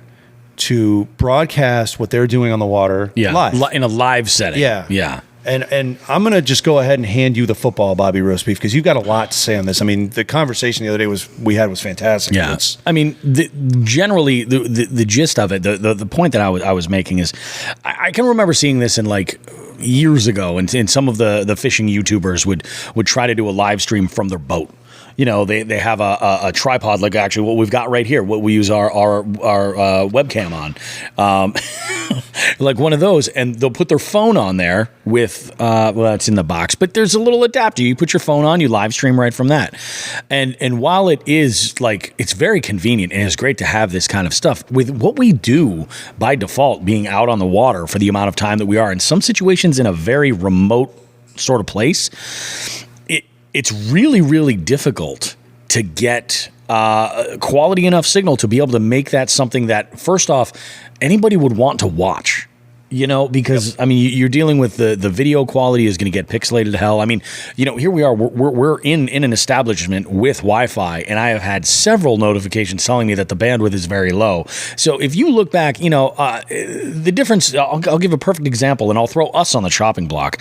If you're a jig head and you're getting this early access to the show by watching our live stream, which, we do in the comfort of our own homes, and we do it, virtually multiple locations, connected to Wi-Fi like we are right now, you're not getting the best audio. You're not getting the best video. It might drop out and freeze periodically. However, the difference is the podcast that I post, I record all that audio locally. So I'm getting the best possible quality that I can put together to put that out. And that show is the real... That's the real end product. That's what has to meet a certain sort of quality. The jig heads and the engagement, and this exclusive live stream that we do is kind of gravy. And the plus side that comes with that is, the fact that you're getting into the show and seeing it first, seeing it in advance. You're getting to see it, in its raw, uncut form. You're getting to see us fuck up. You really are. In a lot of cases, there are things that the regular podcast listener might not necessarily be privy to. I mean, shit, we've gone through segments before. We've gone and redone the whole thing because it all just went to hell. Mm-hmm. Like this kind of shit happens. But the thing is is if you're live streaming, let's say you're trying to just do a live stream from, not even from the water. Like from the water is a great example because the infrastructure is not necessarily there. But let's say you're doing it from your house. You're live streaming and you're doing a group chat or something like that. If that is your primary way of releasing content and engaging, you really have to be cognizant of the quality of like the end part of it. Is somebody actually going to want to watch this for that duration of time? Mm-hmm. It might be a better decision to look at what it is and find out like maybe this isn't the right platform for that. You know what I mean? Yeah. Like, I don't know. I think that if you're, I'll give you an example. Like if you're, I've seen I want to say it was Andrew Flair. And I'm going to throw him under the bus because he's got millions of followers and all kinds of shit. Like, whatever. He's a Guggen. Like, I can take shots at him and he can handle it. Okay? Andrew Flair's been doing this for a long time. You love him or hate him, he's been doing this for a long time. And I can remember seeing a video of him on his John boat live streaming. And this is where that example of that tripod with the phone and everything. And he was catching fish and he's like, oh, look at us, blah, blah, blah, blah, blah. And he'd hook whatever and it would just freeze. Or the audio would drop. Mm-hmm. And it was just like, this isn't, and it was 3 hours long, 3 hours of him fishing, but it's like, it's just not it's not enjoyable as the content consumer. Yeah. You know, and that I think is the thing. It's like you got to think about your audience. You got to think about, well, how are they getting this? What's the reason that they would want to watch this necessarily? We came across one recently that I'm not going to name names and throw anybody under the bus, but like there was an issue with the audio levels, and I wanted to watch I wanted to listen in, and I literally could not. I literally had to turn it off because it was when one person talked, I had to crank the volume up, and then when somebody else would jump in, crank it down. It was So like, definitely apply some quality control and think about your product when you're going out. If that means that you have to take that extra step where there's editing involved, learn to edit. Like, learn to slap that together. Yeah. That was one thing that when I don't know how much we got into this, but I did get a GoPro a few years ago. Yep. And I put it in my boat. Now, number one, there were audio issues because mine was one of those sports that was encased, and I couldn't do anything about the microphone. And let's be honest, like just before we recorded over here, and anytime we record in a live setting, I say the same thing. When you're talking to a microphone, microphones aren't magic. Yeah. Just because they're there doesn't mean they're going to get every single drop. You have to get on them. You have to be, that sounds terrible, but you do. you have to have that mic in front of you. And this is why you'll see, and I mean, I'm going to give credit where credit's due here. Take a look at somebody like Todd Grubbs, right? Fishing Grubs. His content is fantastic. And, it has been for a long time because for quite a while, he's been using an external mic. Mm-hmm. So when he's fishing, you're getting better audio there. But if let's say you're doing an angle of, who's got a really good camera angle is Swamp Rat. Yes. That over the shoulder. That's one of those situations where having an external mic, and I'm not sure if he does. I think his videos actually sound really good. So I think he does use an external mic. Yeah. I think he does. But we can ask him. Yeah, we can definitely ask him. But it's one of those things where like, it's those little details that make a huge difference in between. And I know a lot of people think about it like, oh, well, I'm going to live stream on whatever the platform might be, Facebook. I'm going to do a live stream on Facebook. It's going to be great. I know it seems like it's easy, but trust me, like your product that platform is flawed. It takes a lot of, there's a skill in being able to do it and do it right. There's a reason why we don't have a video component to our podcast. Yeah. There really is, because honestly, it's not going to measure up to the level that we want. Like when we do that, and it's been talked about, there's going to be a studio. There's going to be, we're going to be doing this the right way, where we record mostly everything, like 90% locally. That's going to be what we're ultimately trying to do. But I mean, I think that it's a nice idea, but maybe instead of going and shoot that video, the segment that you actually want, get a really good video clip, and then edit something down later. And trust me, I mean, I think that the audience, the views, you'll immediately see a big increase. Yeah, that was one of the things when I did get that GoPro that the first big stumbling block was editing. When I put you had since let me help you out there. There was a fly around your head. Oh, now he's over here. God, he wants to be friendly. Kill him. It's okay. Just let him live. So let him go. Let him grow. Damn it. When we had talked about that initially, look, it's Jeff Goldblum. I was waiting for it. When we had initially talked, you let me know how some of the challenges with the GoPro software had gone, and I said, oh, that makes a lot of sense. And you recommended, I believe it was a third party, right? Yep. So I said, well, that might have helped, but I'm years past this now. But even one of the things that I noted, like, I am not a videographer, right? Not even an amateur pornographer. I'm nothing. So I had contrary to popular belief, folks, I'm as shocked as you.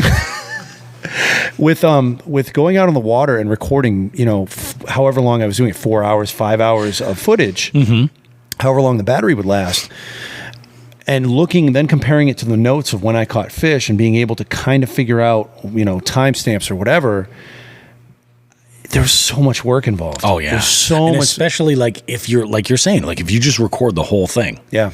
Let's say you fish for 4 hours and you have an external battery and you whatever you fish for the entire thing. Now you've got to go back and go over everything. There are some tricks that you can use, like a lot of people will use for GoPros. They'll use the looping feature. They'll apply some type of technology to help them. But I mean, really, even if you just have the clips here and there, and you think about what it is in advance of what it is that you want to create. Obviously, if you're just like, okay, well, I'm fishing, I got to record it all. If that's what you got to do, then that's not a problem. But maybe you just kind of like take a note at the time on your watch and sync it, and and that way you know where the clips are, so you can go and grab all that stuff. It also makes importing those clips that much easier when they're shorter clips. Yeah. And faster. So, I mean, really the bottom line with this is like, I think we can both recommend, if you're going to do this, you might want to consider recording what you got to record and editing. The editing process is huge to improve your quality on whatever you're doing, whether it's, a podcast or something with video. Really consider what you're doing, because... And if you have to rely on outside infrastructure and the technology, consider that. You know, that you're at the mercy of cell phone service or data, whatever you want to call it, Wi-Fi.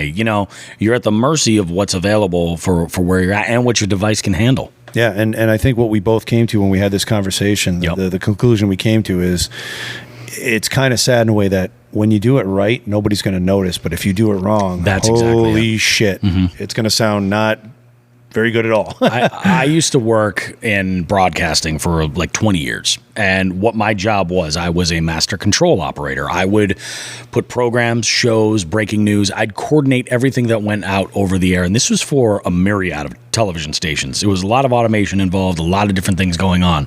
And there was this one guy that I worked with who had been doing that job for years, even further than I am, at various other stations. And one thing that he said that stuck with me, and very little that came out of this guy's mouth had any value whatsoever, but this did. He goes, when I'm here and I'm doing my job well, nobody's going to notice. But when I mess something up, that's when I'm going to hear about it. Yeah, exactly. And it's true. It's like, you're running Wheel of Fortune and like the commercial break you're supposed to play doesn't run and it's just a blank screen, dead air. It's like everybody's going to notice that. But if the commercial spots just come up and everything's going the way that you should be and you're on top of your game, you're good to go. Yeah. So this isn't as easy as it looks, folks. No, I mean, it's not. It would be nice if it was, if we could just throw a phone out and live stream and do our show, that way. Awesome. But I mean, the infrastructure just really isn't there. And I mean, if the end goal is like you're going to be consistent and put this kind of product out, think about these variables. Think about these things. Yeah. I mean, like I said, thankfully, I wasn't trying to shoot a video yesterday on the water because I couldn't even get a picture uploaded. Yeah. So, that's unfortunate. It's the times we live in. Not everything, we don't have Wi-Fi everywhere. I love that we can tie that in, too, with the technology to the competitive side. When you're trying to enter a fish in a tournament and you don't have service, it's like you got to kind of compensate for that and figure out, like, what are we going to do? What the hell are we going to do? Put Joe Brown on this. He'll figure it out. Who the fuck is Joe Brown? Who the fuck is Joe Brown? Are you ready for this? Yeah. Let's go ahead and do it. Bobby and Sean now have a special presentation for us all. They'd like to give everyone just the tip. I love it. Making non-G-rated hand motions at people that are around and they're getting a laugh out of it. All right.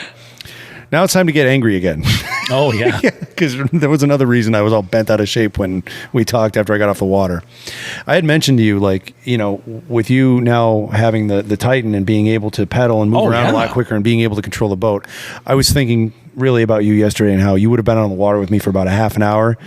And there would have been 2 words that came out of your mouth. Fuck this. Fuck this, exactly. Exactly. Because the lake I was fishing, and this goes for a lot of lakes, it was kind of kidney shaped, like almost like an L. You know what I mean?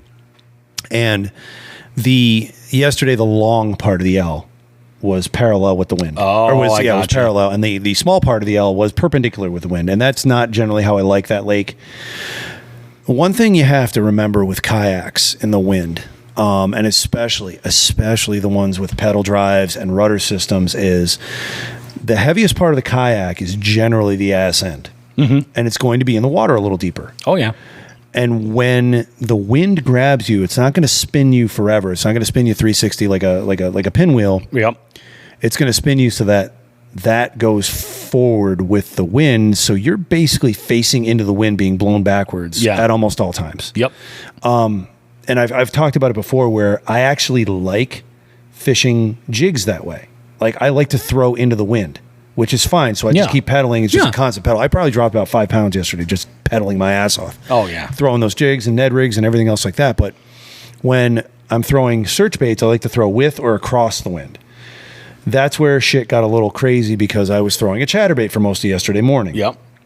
And that's where I was losing my shit. And anytime I caught a fish, my normal procedure of catch the fish, get it in the net, grab the ruler. I have that Catch 48, which is a folding ruler, so that adds an extra step, because I have to fold it over, put it on the floor of my boat, take the picture. And with the 15 to 20 mile, or man, it might have been more. It might have been gusts up to 25 yesterday. Oh yeah, it was crazy. When I caught a fish and felt I was on a school, had to readjust and find that school. I had to go back to where I was and figure it out. There was no stopping, because when I put my ruler down, I can't pedal. Yeah, so that was another thing. But it's something to consider. I wanted to make sure that everyone out there that's either got or just a brand new to the pedal kayak game, if you're coming from a paddle kayak, it is a game changer. You get to move around a lot quicker. Sure. You get a lot more control on the water, but when you're in the wind, it's just kind of a different kind of battle. It's not like the battle's over. It's a different kind of battle. So I want everyone to be prepared for that. And you might have different experiences than me, but that's what I have found, is that, it's a parallel move, shall we say? No, 100% it is. I mean, I feel like, honestly, wind, is almost always going to be a factor, but it's going to be different for everybody. Depending on the vessel, depending on the weight of what you're fishing out of, depending on how much gear you've got, depending on and also like what you've got at your disposal too. Like, you might be fishing shallow water and have a couple of power poles, and you can drop those and stake down, and okay, well, that's going to be different. You might have an anchor, and the wind isn't so much, it's going to drag on the bottom. So there are things that you can do, but it's like it's going to affect everybody to one level or another. I mean, even if it's just the level of chop on the water. How bad was that? The chop wasn't bad, actually. It was just really, really windy. Like I said, it was pretty sheltered, so it wasn't catching the water as much and making it wavy as it was catching me and my tall ass sitting on a kayak. You were just sailing around. Yeah, I was a sail. And one of the best things, and I think I brought this up one time, for anybody who is especially a paddler, not a peddler, invest in a drift sock. You can buy drift socks relatively inexpensively, and as long as you have an anchor trolley on both sides of your kayak, like when I want to throw search baits, like crankbaits, chatterbaits, spinnerbaits, in my old Native Ultimate, that came with 2 anchor trolleys. So I was able to use my, I actually modified my anchor line so that it had 2 big stainless clips on each end. Gotcha. And this is one of those anchors where I know you can buy them as packages, and it comes with a little buoy and a clip on one end. So you can just unclip it if you catch a fish and go get your fish and you're not anchored down. And then you can come back and there's your buoy and just clip right back up, right? That's awesome. So what I did was I actually cut the line on the other end because it was tied directly to the anchor. And there was I actually got rid of the anchor that it came with. It came with one of those expanding claw anchors. Oh, yeah. And those are great in sand. Yep. And that's about it. Yeah, but you start getting into like muck and grass. Rocks and timber. And I actually found one of the 2. I have 2 of them. I found both of them. I didn't buy those. Oh, really? I found one that the claw anchor had gotten so stuck in a tangle of roots in one of the woodiest lakes I know of in Massachusetts. And I was like, oh, this is great. And I reached down to the water as far as I could, and I cut the line as far down as I could, and I brought the whole thing home. Gotcha. So I had the clip, the remainder of the line, the buoy already on there. And then, strangely enough, I was out with Cousin John a couple years later at a lake with some rocks, and the same thing happened. I was like, it was the same model and everything, same buoy, same. What are the odds? It's crazy. So I have them both, and what I did was, instead of attaching the anchor to that cut end, that tag end, I went out and bought another one of those clips. I found them at a marine store or online or wherever the hell I got them. Attached that, and instead of using just the anchor, now I have an anchor. And honestly, it's funny. You know what I use as an anchor for most of the places if I'm out in that boat? What's that? A 3-pound round cod weight. Oh, okay. So if you're trying to get weight down to like cod to go cod fishing out in the ocean, it's just a round sinker. It's like a kettlebell. It's huge. Almost. Exactly. Yeah. It's a 3-pounder. It's big. It's fine. But when it's windy out and I want to be searching for fish, and I use this, to a T, the greatest example I can think of. There's another lake on Cape Cod. Yep. The wind was blowing parallel with one shoreline. I wanted to fish and hit with search baits. Gotcha. I put that windsock on instead of the anchor, or the drift sock. The drift sock. Yep. And you have to just open it up and sink it. And the drift sock's got, it's just open end. It's like a cone with openings at both ends. Yeah, right? but it provides resistance, right? Oh my God, it was wonderful. It just sank. And I was slowed to a crawl in 20-mile-an-hour winds because I bought, the drift socks aren't super expensive. So you can get a drift sock for like a bass boat that size for $20. Oh, and wow. it looks like an umbrella, and you just clip it right onto that. With what I did, I made one clip, put it right on there, and I was slowed down to a crawl. I was so amazed. I was so happy I spent that $20. That's awesome. But I don't even think my Slayer has them. Where is it? My Slayer does not have anchor trolleys. No. And it really shouldn't need to because it's a pedal kayak. Yeah, exactly. In the conditions yesterday, I don't think it would have helped because it was so weedy. Yep. But it's just something to think about. Yeah, definitely. If you have a pedal kayak and you have anchor trolleys, that's a good way to use it. If you don't have a pedal kayak and you have anchor trolleys, consider doing what I did. Go ahead and make your anchor line into an anchor/drift sock line, and let me know how it goes because it was a game changer for me in the wind in that kayak. Because I'd fished that lake before in the wind and it was miserable. And when I put that drift sock on, it was game on. Got much better, huh? Yeah, it was much better. So that's awesome. There's my tip for the week. The wind sucks in kayaks no matter what you're using. It does. If you can get a drift sock and you got an anchor trolley, try that. Give it a go. Yeah. Awesome, guys. Well, you know what time it is now, right? Get ready, buckle up, because this is going to be this is a heavy week for this stuff. Fuck that guy. Fuck that guy. Fuck that guy. So we have a couple of things that we're going to go over. Before I get to our call, like I said in the intro, Albert Rock had contacted us with his FTG for the week. I would like to chime in with two things that I actually shared on Instagram. One of them actually had come from a follower on our Instagram, Billy Hill. Billy Hill is on Instagram, fishing in the sticks, and Billy he fishes up in Michigan, and he sent me this a story from the Instagram profile Jet Ski Mafia, and you already know with a name like that what we're talking about here. We're talking lake lice. We are talking lake lice, and we're talking lake lice on steroids. Guys, look at this. I got Deryk and Lauren here. This is the story. This is a jet ski. Yeah, it's basically this. It's two jet skis strapped to an ATV. It's a pile of shit. This is what this is essentially the. Watch how fast it goes when it takes off. It is ridiculous. It is ridiculous, okay? You want to fuck up a fishing spot real quick. That's it. That's how you do it. That's how you do it. Want to fuck up all the fishing spots real quick. But here's the thing. I had an equation of what that was, and I feel like it was spot on. I said that is the watercraft version of every song that Five Finger Death Punch has put out. True. That is the watercraft version of an Affliction t-shirt. Yeah. True. Like that is, I mean, what are you doing with that thing? Who needs a jet ski like that? Just get a fucking boat. That brings me to story number 2. Pontoon boats. What happens when we put a kite? A kite? Oh yeah, that's let's put put a sail on top of that and see what happens. That's a great idea. I think it might trigger the flux capacitor, and it might travel through time. It's the apocalypse. Never mind the flux capacitor. We're all dead. But the next story that I had shared, and I couldn't believe it. This was a boat that was out with some friends, and they were pulling a tube behind them. Happens all the time. Everybody of water. Everybody of water. Did you notice the pontoon boat that goes and cuts right over the drag rope? Almost took the tube right out, like just flying right through there. I've never seen a pontoon boat move that. I'm like, you have got to be kidding me. That certainly couldn't happen on the pontoon boat we rented in Champlain. No. Oh, definitely not. That we would have ample time to get the hell out of the way there. I'm like, this is insane. This is bananas. So the lake lice game is strong, folks. I'm just saying, it is. It is. So fuck those guys. If you're out there on the water on a jet ski version of like an RZ, what is it, an RZX or an RZR, the Can-Am, you know what I'm talking about, the 4x4. Yeah, like one of those Polaris jobs.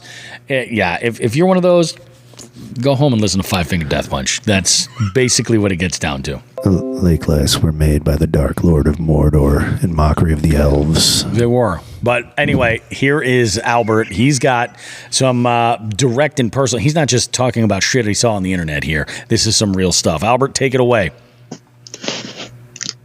Hey, Bobby. Hey, Sean. Canyon Lake, Texas angler. Hi. Albert Rock, as you know me. I got a segment for Fuck This Guy. Launched my kayak today, Sunday, and went back to my truck, got my life preserver, got my paddle, walked back to my kayak.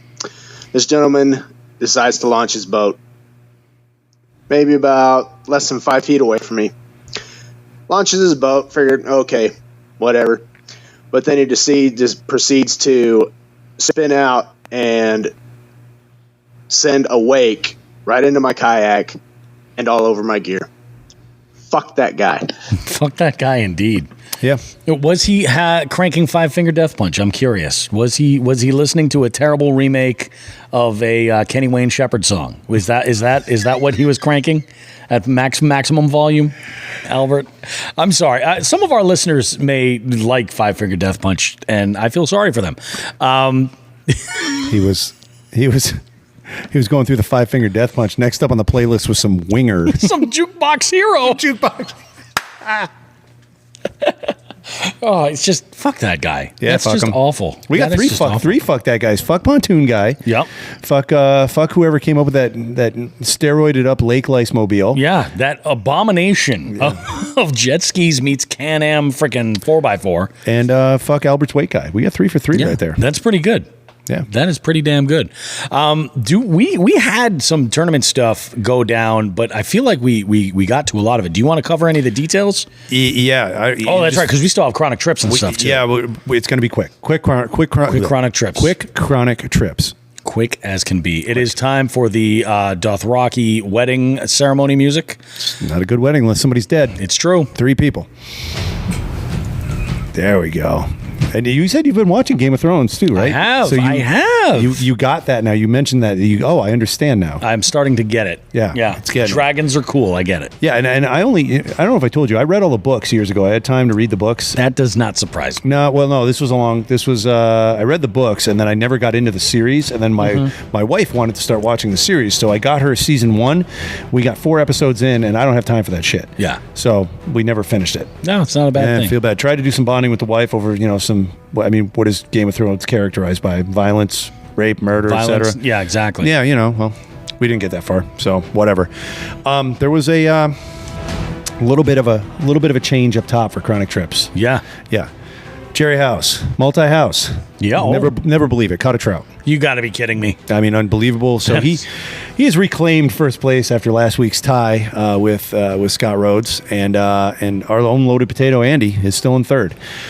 Today is actually Halloween and the last day of chronic trips for this. It is the final day for 2021. It has been a hell of a year. We're going to do our final year update next year. Jeez.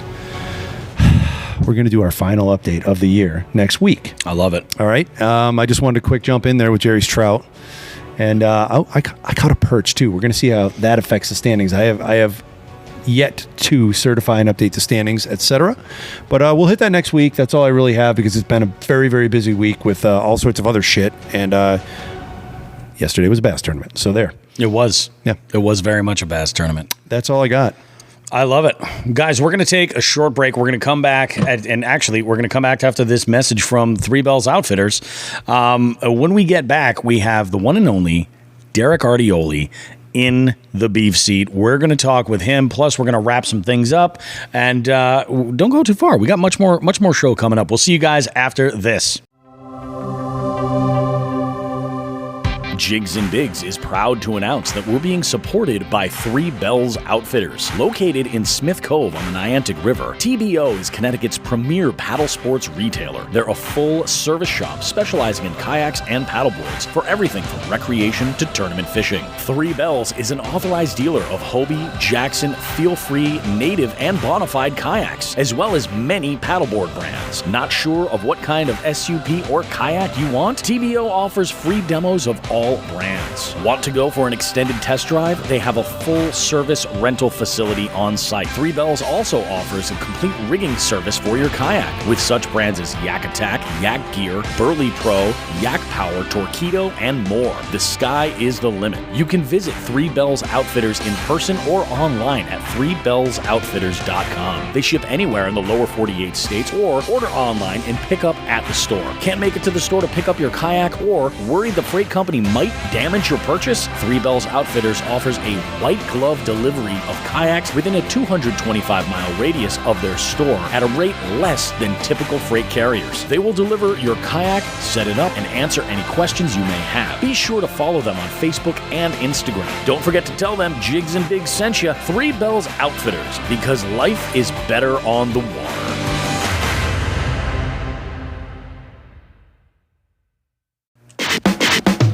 Alrighty, guys, Bobby Roast Beef here with another interview segment for you, and this week we've got a doozy. I've got a lot happening in this segment, actually. First off, I'm doing this interview with Sean the Fisherman. So hi. It's like, think of it as like a tandem.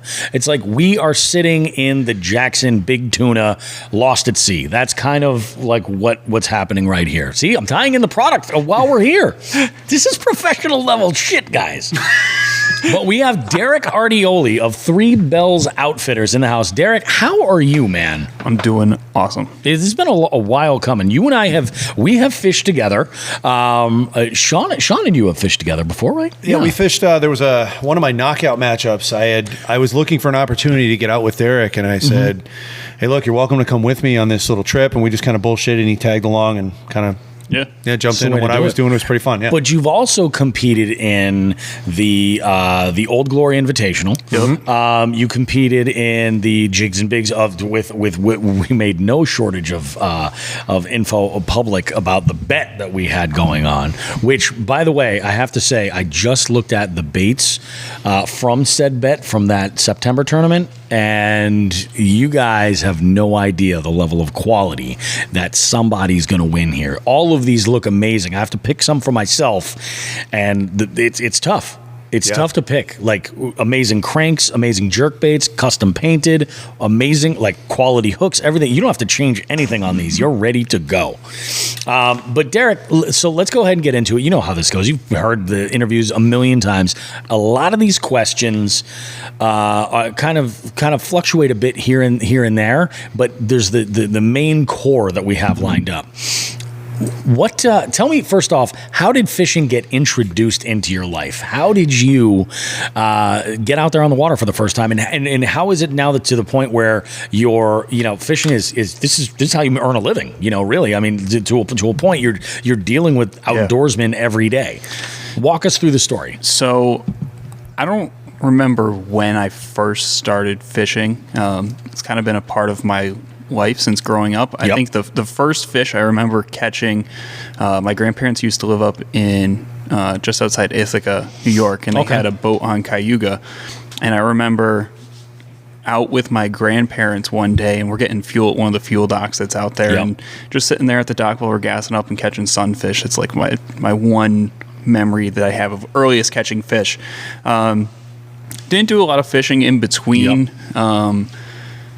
Growing up, just things were so busy. We didn't really live close to the water for a long time. And then probably, I want to say maybe like 6-7 years ago now, I really started to get back into fishing. We had a boat. Periodically, I'd get the chance to go out and we go fishing with my stepdad and stuff like that. But it didn't happen all too often. We were just so busy with everything. Sure. But then my one of my best friends from home, Devin, he started fishing. And he was like, "You want to come with me one day?" And I was like, "Where are we going?" And it's this one spot that we still fish to this day, but it's like hopping fences and getting down into like, you know, but it was great. Nobody else fished there. And that we would fish the same exact spot from the bank all the time. And you'd catch fish every single time we went. And that kind of hooks me back in. So in the last 6 or 7 years, I've really started fishing a lot more. And this year's definitely the most I've been able to fish, basically from, you know, getting done with school and being able to, you know, I had a full-time job before this where, you know, I was working afternoons and stuff like that, so it didn't really, it kind of ate up all of my time, but this has really made it so I can fish a ton more. So in the last 7 years, it's been a lot more, and in the last probably 6 have all been from a kayak for the most part. That's awesome. That's awesome. When was it that you first got into the kayak? Like within that 6-year window? Or? Yeah, so we had somebody who approached us, my family, and they were like, "Hey, we've got these 2 wilderness system sit-in kayaks. You guys want them?" They're, you know, paid like $300 a piece they were like $1,200 kayaks a piece. Yeah. We got them for like $300 a piece, and little sit-in kayak, threw them on top of my car. I built my own roof rack out of like PVC for them, and it worked out great for the short period that I had it. I think I fished out of that for like 2 years. Then I had a Ocean Kayak Big Game Prowler 13, which was like my first sit on top kayak. I fished that for probably like 3 years for that one. And then when I started working here, I got my Hobie Outback and haven't looked back since. Oh yeah, that's the way to do it. As far as when you're out there, what's your favorite season for you? Not so much because the fishing's great. What do you enjoy the most? That's a tough one because I really like the warmer days. Because I feel like there's not as many people on the water. So I like the really warm days for a lot of places that I like to fish.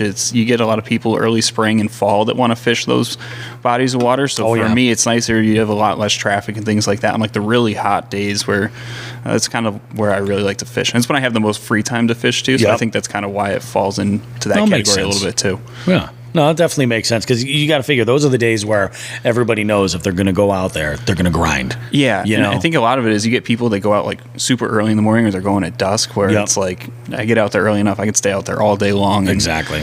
Usually midday when the bite starts getting a little tough, a lot of people get off the water. And and in the kayak you can get into a lot of places that most people won't go anyways. Definitely. So.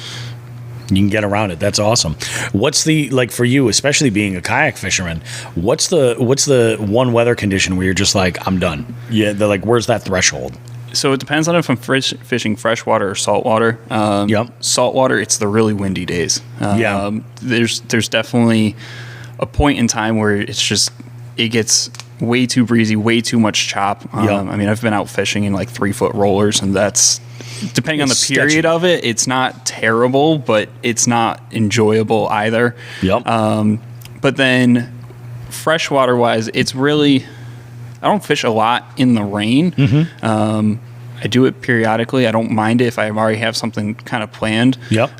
Usually it's when it gets extremely windy and it's just like even if you're pedaling against it, you can't keep up. But that's usually not until you get to like 25, plus miles an hour where I'm really like, no, not doing it. So I'm pretty flexible when it comes to fishing. If I have the opportunity to get out there, I'm just going to get out there. Oh yeah, I think you got to at least give it a shot, and especially if you're not sure where that threshold is for you.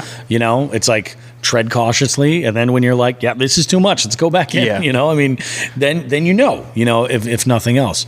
As far as bodies of water go, and especially because you do fish saltwater as well, what do you prefer? Do you prefer saltwater to freshwater? Do you prefer smaller ponds that you can break down, or larger freshwater bodies of water like Cayuga or something, or rivers where you're dealing with current? It's kind of a toss-up. In the past, I've mostly only fished small ponds and things like that, and that's kind of where I feel at home when it comes to freshwater fishing. When it comes to saltwater fishing, I like fishing a lot of structure when I'm saltwater fishing, just because it's, it holds a lot of fish typically. And I do a ton of bottom fishing. I've got a couple spots that I really like, but usually anything structure based out in the sound is what I'm trying to shoot for.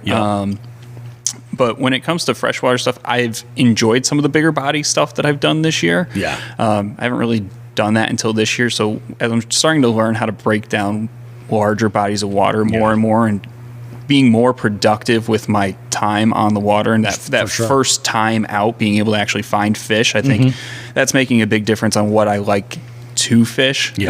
But in the past, I've had some ponds that are just like tried and true. I've got some good spots on them, and I just hammer them. It's got to be a big confidence builder too, you know? Yeah. So, I mean, this year I've tried to expand and go to a lot more bigger places, or even if it's not a bigger for a Connecticut, scale, trying to find those places and really try and take advantage of those newer spots. Because a lot of those hold places that, they'll get a lot of boat traffic, but kayak-wise, there's a lot of space that not a lot of people utilize. So I've started to find a lot of value in fishing those places instead. I could definitely. There's actually the place that we fished when you delivered the kayak to me. That's a perfect example of that, because fishing that from the bank, there's probably 3 spots that you can realistically fish on that, and that's a decent sized pond. I mean, it's not huge, but it's a good size. It's big enough. It's got a ramp to it and everything. Exactly. So, but when you fishing that from a kayak has totally changed the way I look at that body of water. Completely. And it does the access, being able to access stuff that you never thought you'd be able to is huge. It's awesome. What about as far as confidence baits go? You said, especially with saltwater that you fish on the bottom a lot. What are your main confidence baits? Saltwater wise, usually it's one of 3 baits. Depends on what I'm really trying to target. Anytime I'm going out fluking, it's a bucktail with gulp, and I'm just bouncing that off the bottom. And depending on how heavy of a drift I've got, it'll either be casting and retrieving and bouncing off the bottom, or depending on if it's a little bit faster current and I can get a good drift going, then I'll just sit there and crank that off the bottom, within the drift. I love topwater, especially for stripers and stuff like that. Like, that's my favorite way to fish for them. So this year I had one of my topwater spooks that I painted up, and I caught probably 50 plus fish on the same one in a couple weeks during the fall run. Beat the living crap out of it to the point where it takes on water now, so it's getting retired. So that's definitely become a big confidence bait for that kind of stuff. And then other than that, it's just like soft plastics that just ripping them through the water, any kind of like small bait fish imitation for saltwater stuff. Swim baits and stuff. And not even like there's Albie snacks. They're almost like a mini eel, but you just throw those on like a 1/8 ounce jig head and just rip it through the water, and they'll just absolutely obliterate it. I think for freshwater though, this year, big confidence baits have become Ned rigs and chatterbaits. Those are like my 2 go-to. And then if I'm looking for anything toothy, it's usually I'll go and I'll throw a crankbait, like a 2.5 square bill, and call it good. Usually that'll get it going. So those have been my big 3 this year. That's awesome, man. It's sticking with baits. The saying about fishing tackle being catching more fishermen than it actually catches fish. In your opinion, what do you think the most ridiculous fishing tackle trend has been that the industry has served up? Follow up to that is, have you been guilty of trying it, and did it work if you did? So I think the most ridiculous thing I've seen is, and this is going to piss a lot of people off, I'm going to be guilty of it because I'm starting to get into it, is the swim bait community. The big swim baits? Like, not even like the big swim baits, just like the custom swim baits. Some of the things that people put out there are just, they're hideous in stupid amounts of money that people are paying for. With painting my own stuff, and I have some plans to start doing some swim baits and things that. But I mean, I've seen some things that literally look like somebody slammed some Play-Doh onto some hooks and they sell it on eBay for $60. And the fact that somebody's buying that, it makes me just cringe, right? Yeah, of course. So I think that's the most ridiculous thing. If you're looking for something really funny, follow swim bait memes on Instagram. They have some ridiculous stuff about that. But I think that's the biggest thing, is the value that people put behind some of their swim baits. Like, there's definitely baits out there that I 100% think they're worth the money. Yeah. But when you see people putting like $200, price tags on a lure blank that they bought online and they spray painted it, it's not even their own design, I kind of sit there and go, all right, this is a little ridiculous. Exactly. Hey, Bobby, that's an interesting swim bait you have there. What's the pattern? Flesh. So I think that's another piece of merch that we should really... We're getting into the big swim bait game. I don't big swim bait. That's an Astroglide bait. Oh, I'm sorry. Side note on that, can I jump in on Deryk's interview with a Go story? ahead, please. So I had to run for the military. We know that, right? They make you run. They make you stay in shape. Yep. You know, Joe had to run. Who the fuck is Joe? So when you run and you get old, you get a little chafing sometimes. Okay. One of my wife's friends, who shall remain nameless, said, you should try some Astroglide for that. And I looked at her. I said, are you kidding me? She was not kidding you. She was. She got the product wrong. Oh, okay. It was something else. It was an actual, like a runner's anti-chafing thing, but she said Astroglide, and I said, what do you got going on? You need to work some stuff out. Glide. Yeah, Glide. Yeah, no, it wasn't Glide. Glide. It was something else. It began with an A. There was something else. It was another product. And did she recommend nipple tape at all, too? another side story. Okay. When you run in Mississippi, the humidity is so bad there. You're swimming. I actually had gray fitness shirts that we had to wear. And there was one day it got so bad that I had 2 blood streaks all the way down my body. And I told the guy in charge, I'm like, dude, I'm bleeding. Can I go in, and go get this taken care of? And he said, no. So I had to run holding my shirt off my body because I had chafed myself so badly that I had 2 That you were blood actually trails. bleeding. Yeah. That sucks. Yeah. That sucks. There are accusations being made across the table from our guests. There are. Yeah, there you go. 2 Astroglide and bloody nipples. Wow. Sounds like a great afternoon. Go Air Force. Oh, I love it. I love this question because I've been saying it forever that a terrible day of fishing can be made amazing if you're in good company. What are 3 people that you would absolutely want to fish with? They can be living or dead. They can be famous or not. It doesn't matter. So definitely wish I could fish again with my grandfather. Mm-hmm. He passed away like my second week of my freshman year of college. Oh. So like right when I started to get back into fishing. Yep. So he's kind of the one I attribute to like my first interest in it. So I wish I could fish with him again. Another person would be Dustin Connell. I don't know. There's just something about the energy he brings, and he's just like he's got so much knowledge. I feel like I could learn a lot about freshwater stuff, especially because he does a lot of. I've seen him do a lot of like offshore type fishing, which is not something I'm really strong at. So I think it'd be just a fun experience. And the other person I really like to fish with is John Skinner. He does. His YouTube channel is pretty big in the saltwater community, especially up here in the Northeast. But he's a phenomenal saltwater angler. I mean, he's got a couple books that he's written. He's done some seminars here in the past at the shop, and the guy just catches big fish every time he goes out in like every single species that he's targeting, whether it's here or when he's down in Florida. But he's got so much knowledge. I've heard from so many people. He's like a really, really, really nice guy, super laid back. That's but awesome. He's like the go-to guy for striper, fluke, and all of that kind of stuff. So. That's one that like you could feasibly make that happen. Yeah, that's awesome.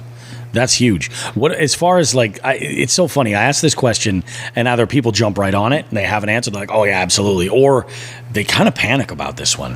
What are you listening to get hyped up on your way to the water? So it really depends on who I'm going fishing with. Gotcha. I think it's more so. Don't say Five Finger Death Punch. Okay, thank God. I will admit, though, I've seen them in concert like 5 times. So I'm related to people who are huge fans, like backstage passes people. I'm like, oh, weirdo. So I think I listen to music a lot more when I'm on the water, and that varies who I'm fishing with. But on the way to the water, 9 times out of 10 when I'm driving now, I'm listening to some podcast of some sort. But when I'm on the water, if I'm fishing with my best friend Devin and like his brother Steve, we have this stupid saying that like when we're out fishing, when we're not catching fish, if you turn on Young Gravy, we start catching fish every single time, and it like never fails. It's just really? Yeah, it's the stupidest thing. I'm gonna test it. Yeah, I'm gonna test it. Listen. Nobody skunks more than Bobby Roast Beef. And if Young Gravy can help, and I'm not talking about gravy fishing, but if Young Gravy can help. So I'll listen to Young Gravy. A lot of times when I'm fishing by myself, there's a playlist on Spotify that I listen to. It's called Pit Vipers and Mullets. So it's got a lot of like... Oh, that's awesome. Like 80s and 90s. Like it's got some rock. It's got some like some Bee Gees in there. It's got a good mix of just really good music. Was that what I reprimanded you for in the parking lot one day? Yeah, when I was listening to it was Hall & something. Oates. Yeah, it was some Hall & Oates. I tapped on Deryk's window to tell him something, and Hall & Oates is blasting out of it. And I said, "You're way too young to be listening to that. Like way too. Like we're too young to be listening to that." Hall & Oates does have some bangers. They do. I mean, they do. Yeah, it's a good mix. It's a good Spotify playlist. Yeah. I listen to it more often than not. See, it's a different story. Okay, so let me go back up into this because you've opened up a whole can of worms here. Oh, I got a worm for you too. Go ahead. If you approached Deryk's vehicle and he was in there, maybe listening to like Sarah Smiles, and he was crying his eyes out or something, that would be one thing. But if he's in there and he's like cranking up like Maneater, or I mean, even like You Make My Dreams Come True, like that, those are great. Dude, you take Hall & Oates' entire catalog, and you know the only thing I think of when you say Hall & Oates? What's that? Do you remember the Christmas video they did? The Christmas song, the Hall & Oates Christmas song? Oh. Lauren is sitting across from us like trying to stifle laughter. You can let it out, Lauren. It's okay. I'm a little. Okay, watch. I don't know if that was supposed to be a joke or not. No, I'm serious. They did a Christmas song, and they actually did a video for it on MTV in the early 80s, right? Okay. And the best, again, unremarkable until the 90s roll around. And then, as the case of genius goes, it was on Beavis and Butthead. The only thing I can remember is that it was on Beavis and Butthead. And was it Jingle Bell Rock? I think it was. It was a real lame version of it. And there's a part where Hall & Oates are wearing some very 80s Christmas sweaters and dancing around and doing all this shit. Lauren is nodding in agreement. This is exactly what it is. Yep. And they open the door and there's carolers. And the minute the door opens, Beavis just goes, it's Primus. Because they're dressed in like penguin outfits like Primus used to wear. And I lost my mind listening to that. That's the only thing I can think of now with Hall & Oates is, oh my God, it's Primus. Oh my goodness. Yeah, there's some span there. Pit vipers and mullets. I'm gonna have to listen to that. It's a good one. It is a good one. I did a wedding recently where the entire bridal party was wearing pit vipers. So my friend Devin, his brother just got married, and Devin has been growing out a mullet for like the last year and a half. Yep. And when Steve was having his wedding, he's like, yeah, Dev, you're not allowed to shave that. You have to wear that. And the entire, like, the groomsmen and everybody, they're all wearing pit vipers for all of the actual pictures. That's and awesome. Everything. So it was funny. I love it. I'm going to have to check that one out. That's a good one. What is your most unusual talent that's either fishing related or not fishing related? I don't know. That's a hard question. It is tough. I'd say probably, I don't know. Sometimes I can just like do random shit out of nowhere that just like it works. Like prime example is like the painting of these lures. Like I have no artistic ability, but then I started doing this and I was like, it just kind of happened. I think that's like same thing with, like we've got some other things that we're doing here, and it's like all of a sudden out of nowhere, it's like I've never done this before, and then all of a sudden it just kind of clicks. But like you try and have me do something, like if I try and draw, I can't draw to save my life. Yeah. But like with the lures, like that, it just kind of happens. Yeah, this man is a great and powerful wizard. He is. He is a great and powerful wizard. I love it. What's your goal for fishing? Like, where'd you like to see it take you in the next like 5 years to a decade? I think I just want to be able to fish more often and just try and experience as many different kinds of fishing as I can. For a while, like I picked up fly fishing for a while. And that had its ups and downs. But like I've got a boat now, so like next year I really want to put a lot of emphasis on like tog fishing and doing a lot of reef fishing and things like that here in the Sound. But I think realistically, I just want to be more consistent in my fishing. Like that's my biggest goal, and that's definitely happened a lot more this year. That's awesome. You know, and big part of that is putting myself out there in these tournaments where I've had to try and, you know, really make the most of my time. I mean, I'll look at the OGO Invitational. Never fished that body of water before. And, you know, I took a gamble on, I looked at some maps and things like that, and I was like, screw this, I'm going to the south end. Nobody was on the south end, and, you know, I was calling out fish within, you know, the first 2.5 hours of the tournament. Awesome. I mean, they were all small, but it was still to the point where, you know, I caught a limit and I was calling fish. So I think if I can continue on just being able to really hone in on the ability to be more consistent with my fishing, that's my biggest goal over time. And then outside of that, I think I want to do more with the lures and stuff like that, and just really expand, what I use as an angler, because I find myself, I'll go out and I'll have the same 3 or 4 things tied on all the time because they're definitely confidence, things, but I would love to be able to expand my ability to, fish different types of baits and just have a couple more, items in your back pocket to be able to pull out and it's another somewhere new. It's also like another like notch in your cap for confidence too. When you're like, okay, so I'm catching them on this. Let me see if I can still do it if I throw this wrench in the works. Yeah. And then as you start to build confidence with other things, consistency just follows. I feel like honestly, that's the best sort of goal any of us can have. Whether you're a tournament angler, whether you're just doing this because you enjoy the outdoors, or you're maybe looking to diversify what it is that you're doing, like whether it's salt and freshwater fly fishing, conventional tackle, maybe it's using bait casting gear for the first time, something like that. As long as you can like sort of grow with it, I think that's a home run for anybody. Yeah. Have you traveled specifically to fish?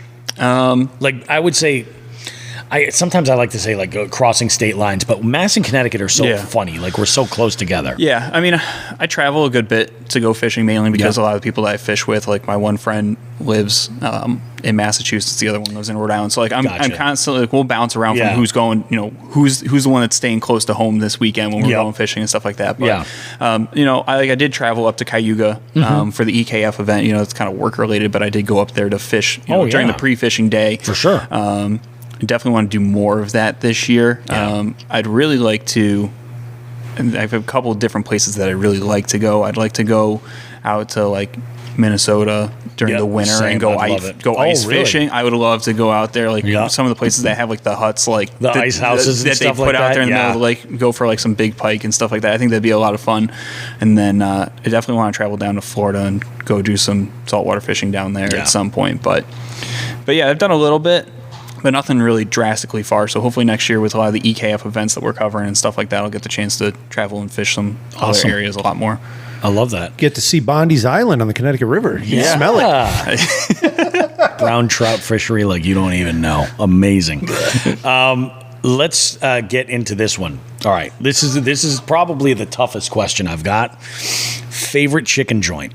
And the caveat to this is that it must either be in a gas station or have a drive-through.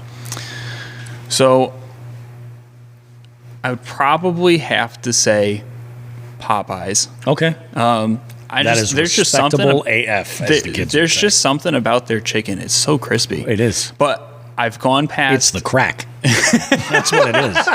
It's the crack. What's really funny too is the closest Popeyes that we have is actually at a truck stop. And really? It's at a truck stop, but it's weird. So it's like a TNA truck stop, and then they have like right next door a Popeyes. It's mixed with something else, but it's like part of the whole truck stop thing. But we used to go and we used to have like preseason lacrosse. That's like a couple towns over, and we used to always stop there and we get Popeyes, and it's like I like Chick-fil-A, but it's not like fried chicken. Like I only get the chicken sandwiches from there because the chicken sandwich is good, but other than that, like there's nothing else to offer. Yeah, it's not like flash in a pan. It's not really fried chicken, because when I think of fried chicken, I think of like thighs and drumsticks and stuff like that. Actual chicken pieces. Yeah. Have we discussed the fried chicken and other vile foods available at a truck stop in the South chain known as Buc-ee's? So I've heard that it's like Buc-ee's is crazy. I've heard Buc-ee's is insane. So with our travels around the world and around the nation, me and my wife and my kids, we went to a Buc-ee's. I mean, you say it's a gas station. It's a mall. Yeah. And my kids loved it so much that my oldest actually got a full, like, I don't know if it's PJs or whatever, but a full giant Buc-ee's costume with a beaver tail on the back. That's awesome. And he actually wore that to his first high school dance, which, I mean, God bless him. I thought one time I was going to have grandchildren, but I guess not.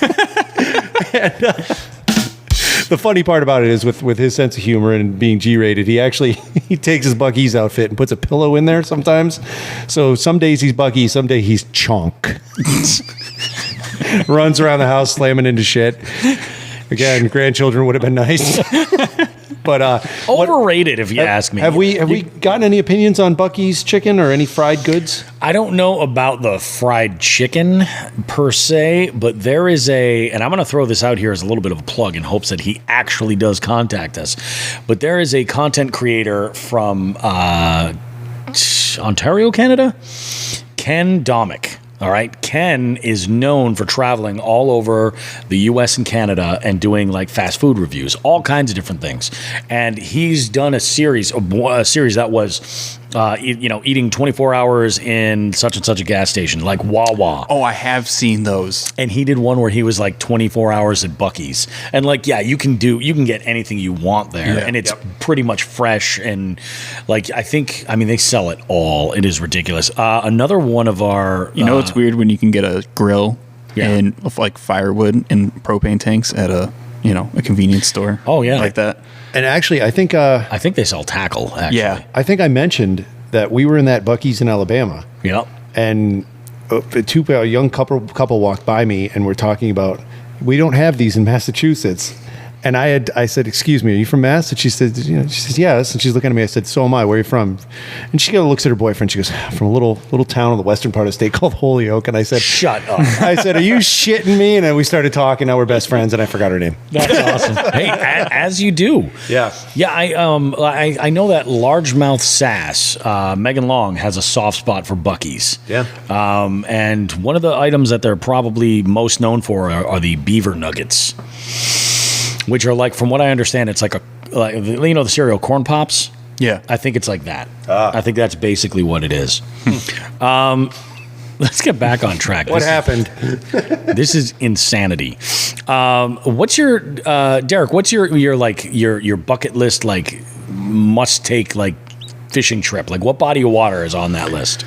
Probably, man, it's tough.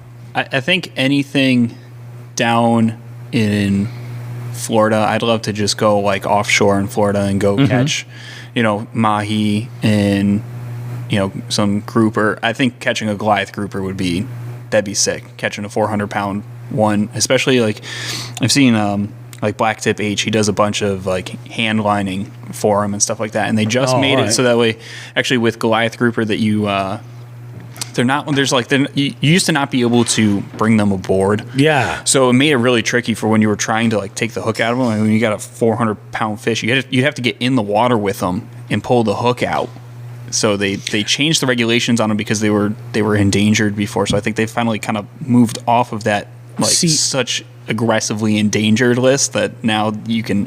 I don't know. I hope it makes it easier, because having to jump into that's water like that and pull the hook out of a 400-pound fish is... Well, and it's funny because I had read something about this, about them changing some kind of regulation. Yeah. And I was I always just assumed the reason why people didn't bring them on board is because they're huge. Yeah. And if they're going to catch and release, it's it's not like a tuna. You're going to harpoon it and pull it on. You know what I mean? I always just assumed that was the case, but that's nuts. Yeah. And then I thought, I was well, maybe it's just a weird cult thing. People are they jump in the water with the grouper. Yeah. And they're that can go very bad, though. Yeah. You know what I mean? They're huge. They're massive. Yeah. They're absolutely enormous. I think that would be catching one of those or a giant trevally. I think would be top of the list, just because they're both just insane fish. They're kind of iconic. Yeah. They're at that level where you're just it's like catching a marlin. Yeah. You know what I mean? You're just you're at that level. Yeah. I remember, where was I? I was at an establishment, a cigar establishment in Connecticut, and a buddy of mine that I was talking with, he's a fellow entrepreneur, and he had mentioned this podcast and was oh, Bobby here does some fishing, and they're organizing some tournaments and things like that. And this guy just went and did this weirdest flex where he was bragging about his boat and how he does these marlin tournaments and stuff, and the Great Barrier Reef and such, and I'm just that's great, man, but I can't relate to that at all. Yeah. Cool story, bro. I'm exactly, cool, weird flex, but cool story, bro. And then I was just but have you ever felt a tug of a 22-inch largemouth? Yeah. He's just not for me. I was exactly. Let's talk about your typical rod and reel arsenal. What are you usually bringing out to you? More than I should. But I usually, like when I'm going out freshwater, I've got, let's see, this year I expanded. I think I take 5 different setups with me now. Yep. So I've got a medium Daiwa Tatula 7-foot with a Shimano SLX DC. Nice. Absolutely love that. Yep. I'm spoiled now. I don't want to buy anything other than DC reels. I love it. I've got a Cajun Customs heavy, like 7. I think it's like a 7.4. Yep. That I've got an Abu Garcia Revo on. I've got, even though this is like a really inexpensive setup, this has been probably I've caught more fish on it this year. My spinning setup is a medium 7-foot Dobbins Fury with a Daiwa Laguna LT. It's a $30 reel, and it's the smoothest spinning reel I've used in the longest time. Someone else recently had mentioned that reel to me, and they're just like, for the money, it's the best bang for the buck you can get. Incredible line lay on it. Yeah. Like, usually that's where the biggest issue I find in cheap spinning reels is like the line lay is garbage on them. Yeah. But it's really good. The drag is solid. I mean, I've caught this year I caught 3 different fish just under 20 inches on it that were on drop shots and Ned rigs. Nice. So I mean, it held up great. Plenty of drag. That's awesome. And then I've got 2 medium heavies that I take out with me too. And then when it's salt water, it depends on what I'm fishing for. Yep. If I'm like fluking in like really shallow water where I'm not going to be doing any like I'm not really drifting. Yep. I've got a medium heavy just a medium. It's like a freshwater setup with a Penn Slammer on it. All right. But that's rated up to like 3/4 of an ounce, and I'll throw up to like 1.25 ounces bucktails on that. It can handle it, but that's really fun for like smaller fluke and stuff like that. And then other than that, I've got like a conventional like slow pitch jigging rod that I'll use for a lot of my bottom fishing, and then I've got a boat rod that it's kind of my inexpensive. If I take somebody else out with me, here you go. Here's your setup. Medium, a little medium heavy with like a Penn Fierce on it, and then my really nice rod that I use for my top water and for my stripers and stuff like that. It's actually a J&H Tackle Dark Matter medium heavy. I think it's 7.2, and then I've got a Penn Battle 3000 on that. So that reel's been great to me. So nice. It's a big upgrade from last season. I had to rebuild my whole arsenal last year due to some unforeseen circumstances that we'll get into later. I love that. Well, that brings us. Well, actually, Sean, I'd like you to ask this next question about the 1-rod combo. Oh, I get to ask it? Yeah, you ask that one. Bobby Roast Beef. Let me set the scenario here. Bobby Roast Beef and I have pulled up in a van. Does it have windows? Nope. It's incredibly sketchy. And I lean out and say, "Would you like some candy?" No, I don't. I lean out and I say, "Get in the car, put the blindfold on," which is actually probably worse than the candy scenario. Let me think about this. Okay, so we're going to take you fishing somewhere. It puts the lotion. The lotion is on the skin. We're going to take you fishing somewhere. You're blindfolded. You don't know where you're going. You don't know what type of water you're hitting. We have a credit card, right? Yep. I can't wait to see this corporate card. We really do. Oh yeah, absolutely. Sean's like, "Where's that? I need it." Yeah, we're at a kayak store. Bring that thing out right now. So we have this unlimited card. We're going to get you a rod and a reel. You can bring unlimited tackle, but only 1 rod and reel and 1 type of line. No leaders, no nothing. Just what can you bring? You don't know where you're going. What are you getting? Probably, I'd say maybe like a 7.6 medium heavy spinning rod with a Shimano Stratic, like 2500 for the reel. I really like, if I have to pick one rod to kind of do it all with, I feel like a medium heavy spinning rod, like you can do anything with it, whether you're going to throw, really light jerk baits that work really well. If I had to throw like a drop shot or a Ned rig, it may not be as sensitive as I may want, but like, it'll get the job done. Yep. I know some people really, like one of my best friends that I go fishing with, he throws whopper ploppers on a medium heavy spinning rod. Yep. Like that's his go-to. That's actually, I do too. So I really like that. And then the Shimano Stratics, they're just super, super smooth reels. So it's one of those setups where it's like I could take that saltwater fishing if I needed to also, but I would throw 15-pound braid and that's it and call it good. See, I was going to ask you what kind of lines. Usually with the line part, when I listen to the interviews, I'm usually not involved in them, so I listen just like everybody else does when it plays on Tuesday. And usually what I'm doing is my dishes when I'm listening, right? So I'm doing the dishes and swearing. And swearing. Yeah, and usually I hear, I'm going to bring this kind of line, and I just sweep every dirty dish off the counter and scream, no! And everything breaks. I do that every week. We spend a lot of money on dishes in my house. But, no, I mean, usually that braid, I usually kind of raise an eyebrow when I hear fluorocarbon, because right off the bat, you're saying, I've only got this one rod. I'm not fishing up top at all. Like, I don't even want the option. Braid and mono, you can have your arguments with, but fluoro I just fish all my, if I don't have braid on my reels, I do have fluoro on them. But yeah, I mean, I'm not a fan of mono. It just, not my thing. Even as like for leaders, I'll throw some fluoro on instead. If I'm going to throw something up top, chances are I'm making so much commotion anyways. I'm like, screw it, just straight braid. Exactly. Exactly. Plus then I don't have to, like 9 times out of 10, if I break off my line, it's usually at that connection, not with braid and whatever my leader material is. I find that that's usually where I'm going to lose something, so I'd rather just take that out of the equation, especially with something like topwater. But yeah, 15-pound braid, especially because like if I were to use that saltwater, I mean, that's enough that if I wanted to fish like down deep into 80 feet of water, it's light enough that you're not going to create enough drag that you can actually get down to the bottom. But at the same time, it's got enough backbone that, unless I'm hooking into a 40-pound striper, I'm going to have to take things a little bit easier. Yeah, but exactly. Realistically, like you can make that work in pretty much anything. No, that makes sense. Good answer. I might not break any dishes this week. That's good. Thank goodness. Thank goodness. So now this is the cornerstone of the whole interview is the 2 stories that we need. That one story that you're like most proud of on the water when you're like, I did this. Like something that you were just like, yes, it could be anything. It could be a PB. It might be like when something all went to shit and you were able to like fix it. Then the other end of it is that biggest sort of moment that we have no shortage of as anglers.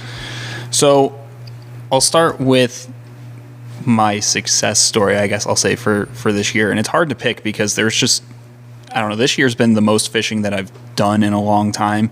And for me, PBs are great and all, but I really get the most out of when I go out fishing with other people and I help people get on fish.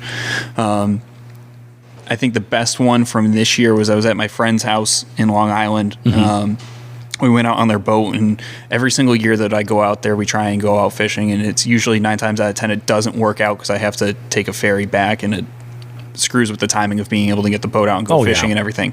But we planned everything accordingly this year, so there was 6 of us on the boat. Now, meanwhile, only 3 of us have even a remote idea of what we're doing. And that's, 2 of them are the people who own the boat.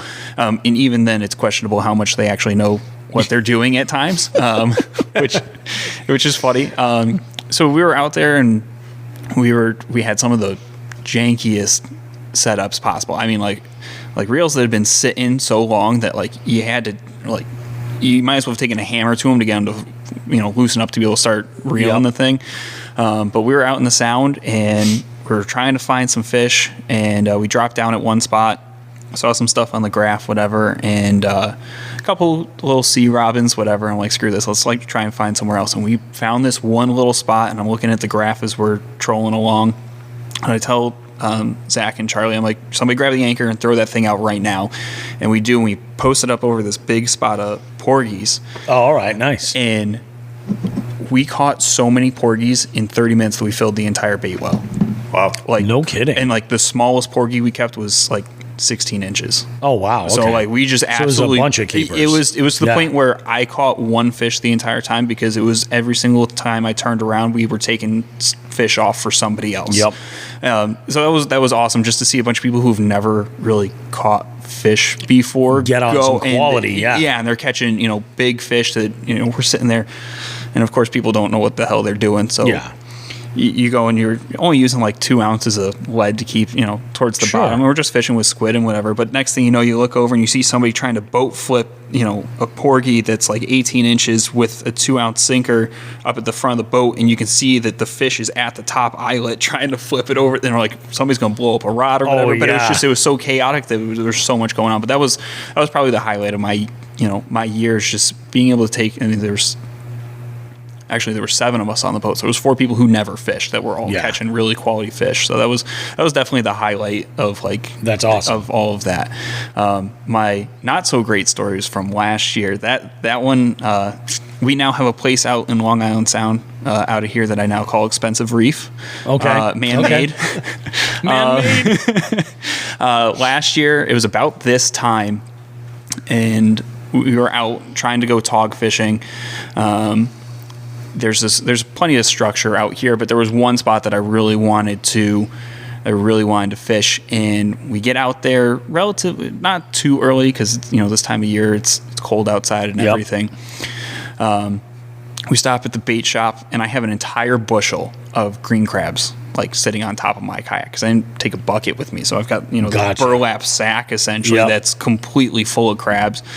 And I'm cutting up crabs, giving them to my friends who we're out fishing with in the spot we really want to fish. There's a guy posted up like right over the top of it, which happens. It's what you want to do when you're tog fishing. It makes total sense. So we're trying to like kind of fish off to the side of it, whatever. It's not going well. We brought out some other stuff. We're like, all right, well, if nothing else, hopefully we can catch a couple porgies, call it a good day, whatever. So we're fishing on the bottom.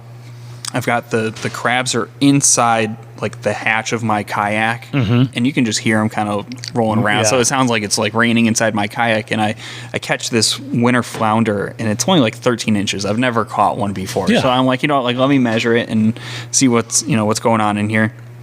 So I have my paddle on the side of my kayak, and it's got a tape measure on it. So I go and I lean over to my side, and I'm measuring it. And some asshole comes blowing by wide open, like less than 100 feet from my kayak. Oh my God. And I didn't, because he was coming so fast, I didn't see him because he came from behind me. So when I'm like off to my side, the wake comes, flips my kayak completely over. I lose. Oh, that doubles as an FTG all day right there. So, and just completely gone. So I lost all 3 of my rods and reels I had out with me that day. So that was like $600 worth of rods and reels that went to the bottom. Surprisingly, I took everything out in a backpack, and the backpack was wide open. The only thing I lost was my terminal tackle. Like everything else in my backpack it stayed inside the backpack, even though it was open. Awesome. It was super, super weird. I didn't lose my drive. My fish finder fell off, but it was floating in, like it was still attached by the cables, but it was floating in the water. Lost my phone that day because so stupid. I had it in a Ziploc bag in my life jacket pocket, and the Ziploc bag was open, so I was really doing myself some favors. But I went and flipped my kayak back over, just completely soaking wet, and this kind of comes back to that whole rule of 120 that we talk about. I was out there and I was not dressed appropriately. It was like 55 outside, but I knew the water was going to be warm because we're right near the warm water discharge for the power plant that's over here. So the water's like 75. Yeah. Well, when you get out and you get back in your kayak, and I was getting back, we went right back in after, and it wasn't. We were maybe half a mile away from the launch. Like we weren't far, but by the time I got back, I was freezing for the next 6 or 7 hours. I was just bone-chillingly cold. So I lost all that stuff. Thankfully, though, the bushel of crabs did not open up inside my kayak. That was the one thing I was afraid of, that I was just going to have like 200 crabs just floating around inside my kayak. Oh, yeah. I was just going to follow up with, how'd you do with your sack of crabs? Thankfully. But and I remember I got back to the launch, and like you can tell I'm soaking wet. And there's other people that are trying to like blackfish right there from the launch. Oh, sure. And I walk up to some guy and I go, "Are you going togging?" And he goes, "Yeah, I am." Why? I'm like, "You want some crabs?" And he's like, "I guess so." Why? And I literally just handed him the whole thing. He goes, "You don't want them?" I go, "I got no rods and reels to fish with anymore. You can have them. Like they are all yours. I have nothing to fish with anymore." There's going to be 200 pets if I'm. Yeah, exactly. So that guy was like, the last time someone offered me crabs, I regretted it. But yeah, so that one sucked, but it worked out to my advantage because I got some a lot nicer setups this year. No, So, exactly. There know. you go. Now, have you been back to the expensive reef? Oh yeah. So are fish setting up on your old gear? No, I wish that would be great, That'd but be great. Yeah, no. Just like, oh yeah, Somebody Shimano's probably still getting them done. Nice. Somebody out here in over by Pleasure Beach probably has a couple Penn Battle 2 setups. Bastards. So hey, good for them. This was awesome, Deryk. Do me a favor. Go ahead and promote yourself a little bit. Let people know where they can find you on social media. If you have anything coming up, especially like any events or anything that you want to promote for Three Bells, go ahead. This is your moment. Sweet. Yeah. So for my baits, it's Wrangling Baits on Instagram. I have a bunch of different baits going out to some people from last September's tournament. Definitely working on adding some more of my own hard baits. I'm going to add some swim baits to there too, probably. But yeah, so as that kind of continues throughout the winter, I'll be adding a lot of stuff there. Here at the store, again, if you need anything kayak related, hit us up. We got you covered. Nice. Same with we've got that drive servicing. So if you need your drive taken care of, just tell us that you came from Jigs and Bigs. We'll give you that 15% off. We got a lot planned for the store for this year, and hopefully, you'll see us at EKF events and some other events that we got going on. We're looking to add a lot of stuff going on. So if you're in the Northeast and you can get involved, definitely reach out to us if there's any events that you're looking to set up. Definitely reach out to us. We're happy to help out, and if it's demo days or different events. Oh, definitely. Reach out to us. We're happy to help out however we can. And we're going to be at a bunch of trade shows actually this winter, so awesome. You see us there too. I think we actually might be doubling up on some of those. We might be at some of those as well. Awesome. That's what I'm working on actually right now on the back burner and everything. But unbelievable, Deryk. This is really, really great. We're going to use the picture that you had sent over for the cover artwork of this one. This was awesome, man.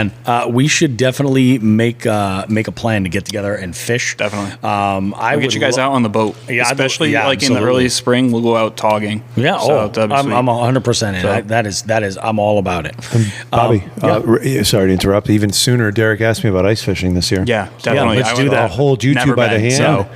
And we'll get out with Nelson and his dad and eat some food. That's what I'm all about. If you guys are interested, I got to talk to Corey from our fishing team, but he did a pike ice fishing tournament last year in Rhode Island. Dude, he was catching like 30-inch pike nonstop through the ice last year. So I definitely want to try and get out to that. So that could be a ton of fun. Yeah. It could be a ton of fun.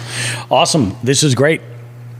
Thanks, man. We'll be in touch with you for sure. And if you do need either your current kayak upgraded, maybe with some stuff, you need some gear, you need a fish finder, you need accessories, or you're just looking to get up your game as far as your own personal watercraft, check out Three Bells Outfitters. You hear about them all the time, every single show, but seriously, come on down. If you're looking at a couple of different models, and the weather cooperates, you can try some stuff out, and they'll put you in the right boat for you. And here's the best part. There's amazing financing available. So you can get into a better boat than you think you can and make it lessen the blow as far as, paying for that sucker. No money down on that financing. That's what I'm saying. No money down is amazing, So go ahead, guys. We will see you right after this.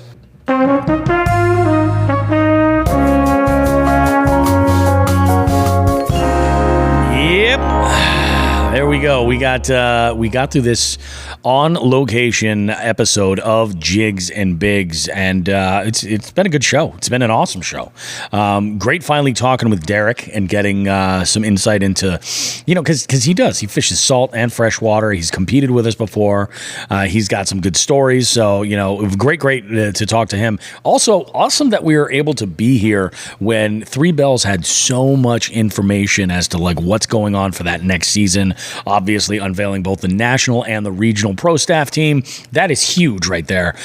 We've also got, good value for you in that second segment as far as we delivered on the fuckery big time in this episode with not just one, not two, but three separate instances where we wholeheartedly extend our middle fingers in the air to folks that have committed horrible crimes on the water, whether it be their choice in watercraft or their specific actions and behavior on the water. Fuck you is basically what it gets down to. I'm sitting over here laughing. This is related but unrelated. I keep a spreadsheet on how we organize the show, right? Yes. And I have a whole segment called Fuck That Guy because we have a segment on the show called Fuck That Guy. Yep, those two things they work together. And I'm looking at my notes. Are you looking at my notes?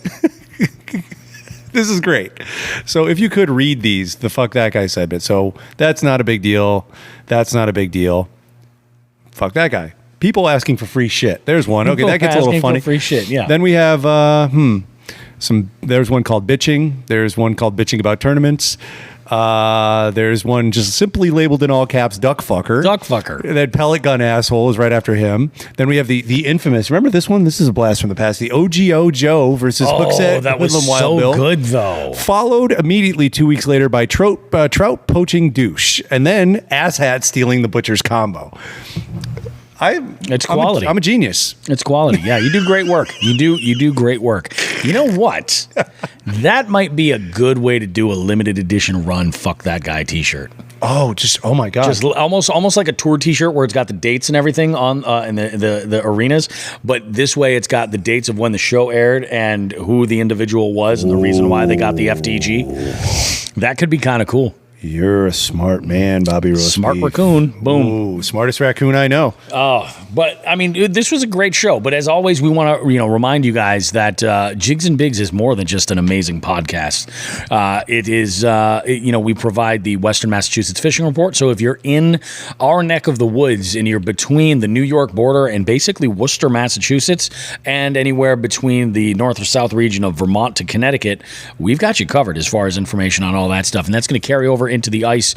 Of course, we are looking for literate individuals who like to ice fish. If you would like to hook us up with some info on your experiences on the water, what it is that you're getting out there when we get into ice season, hit us up. Get in touch with us, jigsandbigs.com. Also visit jigsandbigs.com for your Jigs and Bigs merchandise. We've got t-shirts, we've got performance gear, we've got hoodies, we've got hats, we've got stickers. And as we get into the winter, we're going to be launching some new stuff. The ideas are kind of just flowing of different designs and things we're going to put out there. But next year, expect a big pop for new merch and new stuff to check out on jigsandbigs.com. And of course, we do have not only is the show available on Spotify, but we've been putting together some playlists of music. You can search Jigs and Bigs and find those playlists. And in some cases, the active one we're trying to leave open so you could even add songs to it. If it's something related to the show, we like to add those in. Go for it. Have a good time. It'll be a lot of fun. Giveaways. Oh, that's right. Giveaways. So we say to everybody on every show, follow all of the associated accounts on Instagram, because we do have some giveaways. Giveaway was just launched last Monday on the Bobby Roast Beef Instagram, and prizes will be going out very, very soon. As we record this tonight on Sunday, I'm going to be doing the drawing to figure out who the winner is of that prize. But we're less than 100 follows away from doing another giveaway on the Jigs and Bigs account. So what you should all do right now, if you're listening to the show, if you can hear this, go ahead and follow Jigs and Bigs, Sean the Fisherman, and Bobby Roast Beef accounts. And then anytime we have an amazing giveaway lined up for you, you guys will already be following those accounts and know exactly what's going on. We've got amazing stuff. Sean, go ahead and break down the prize list that's on there. Some of the partners.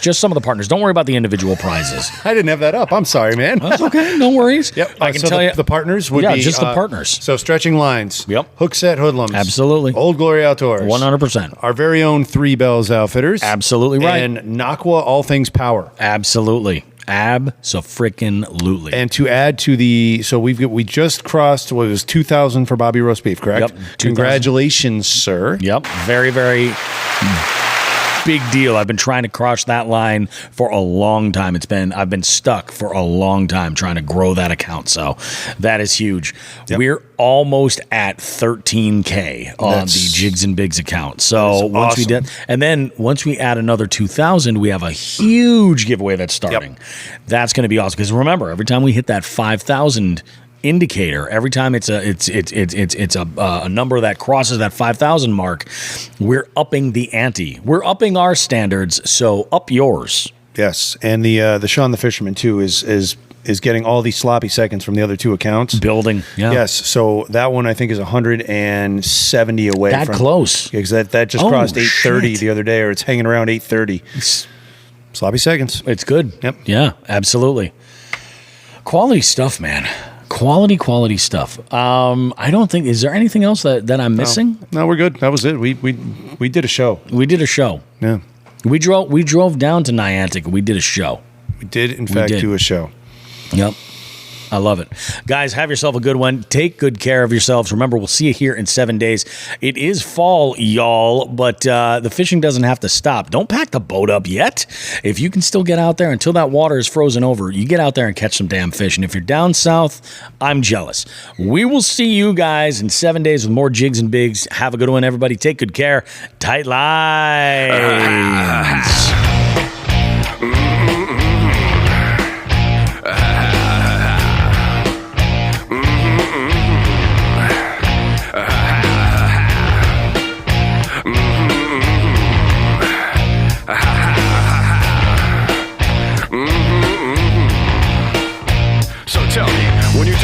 Scholastic aptitude test. Did you know the answers or did you guess? You rely on gimmicks to amuse your fans and act all urban to jack up your sound game. What's the matter with you? How come you rhyme monosyllabically? Is atrophy shrinking your entire vocabulary? Your style's like garbage cans meant to be taken out on a weekly basis. Ever since your first record, you've been in a state of suspended animation. You look like Snuffleupagus and Australopithecus, me Craniorabacus. Enough about you, let's talk about me and how single-handedly I redefine the science of radio astronomy, making Nobel Prize winners question the notions of reality. Oh, but I digress. You play sorry, I play chess. King's Pawn, E3, checkmate. Go get some Percocets.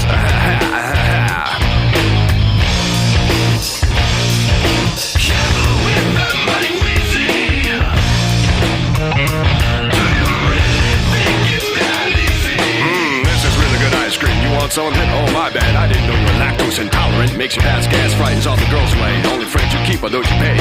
Always on the ready for the whack snack attack. I carry sandwiches around in a straight edge style Jansport backpack. Got the gadget, Q-gate bomb, control your mind. You can jump in a pond, go quack quack, and flap your arms, leave you confused but completely unharmed.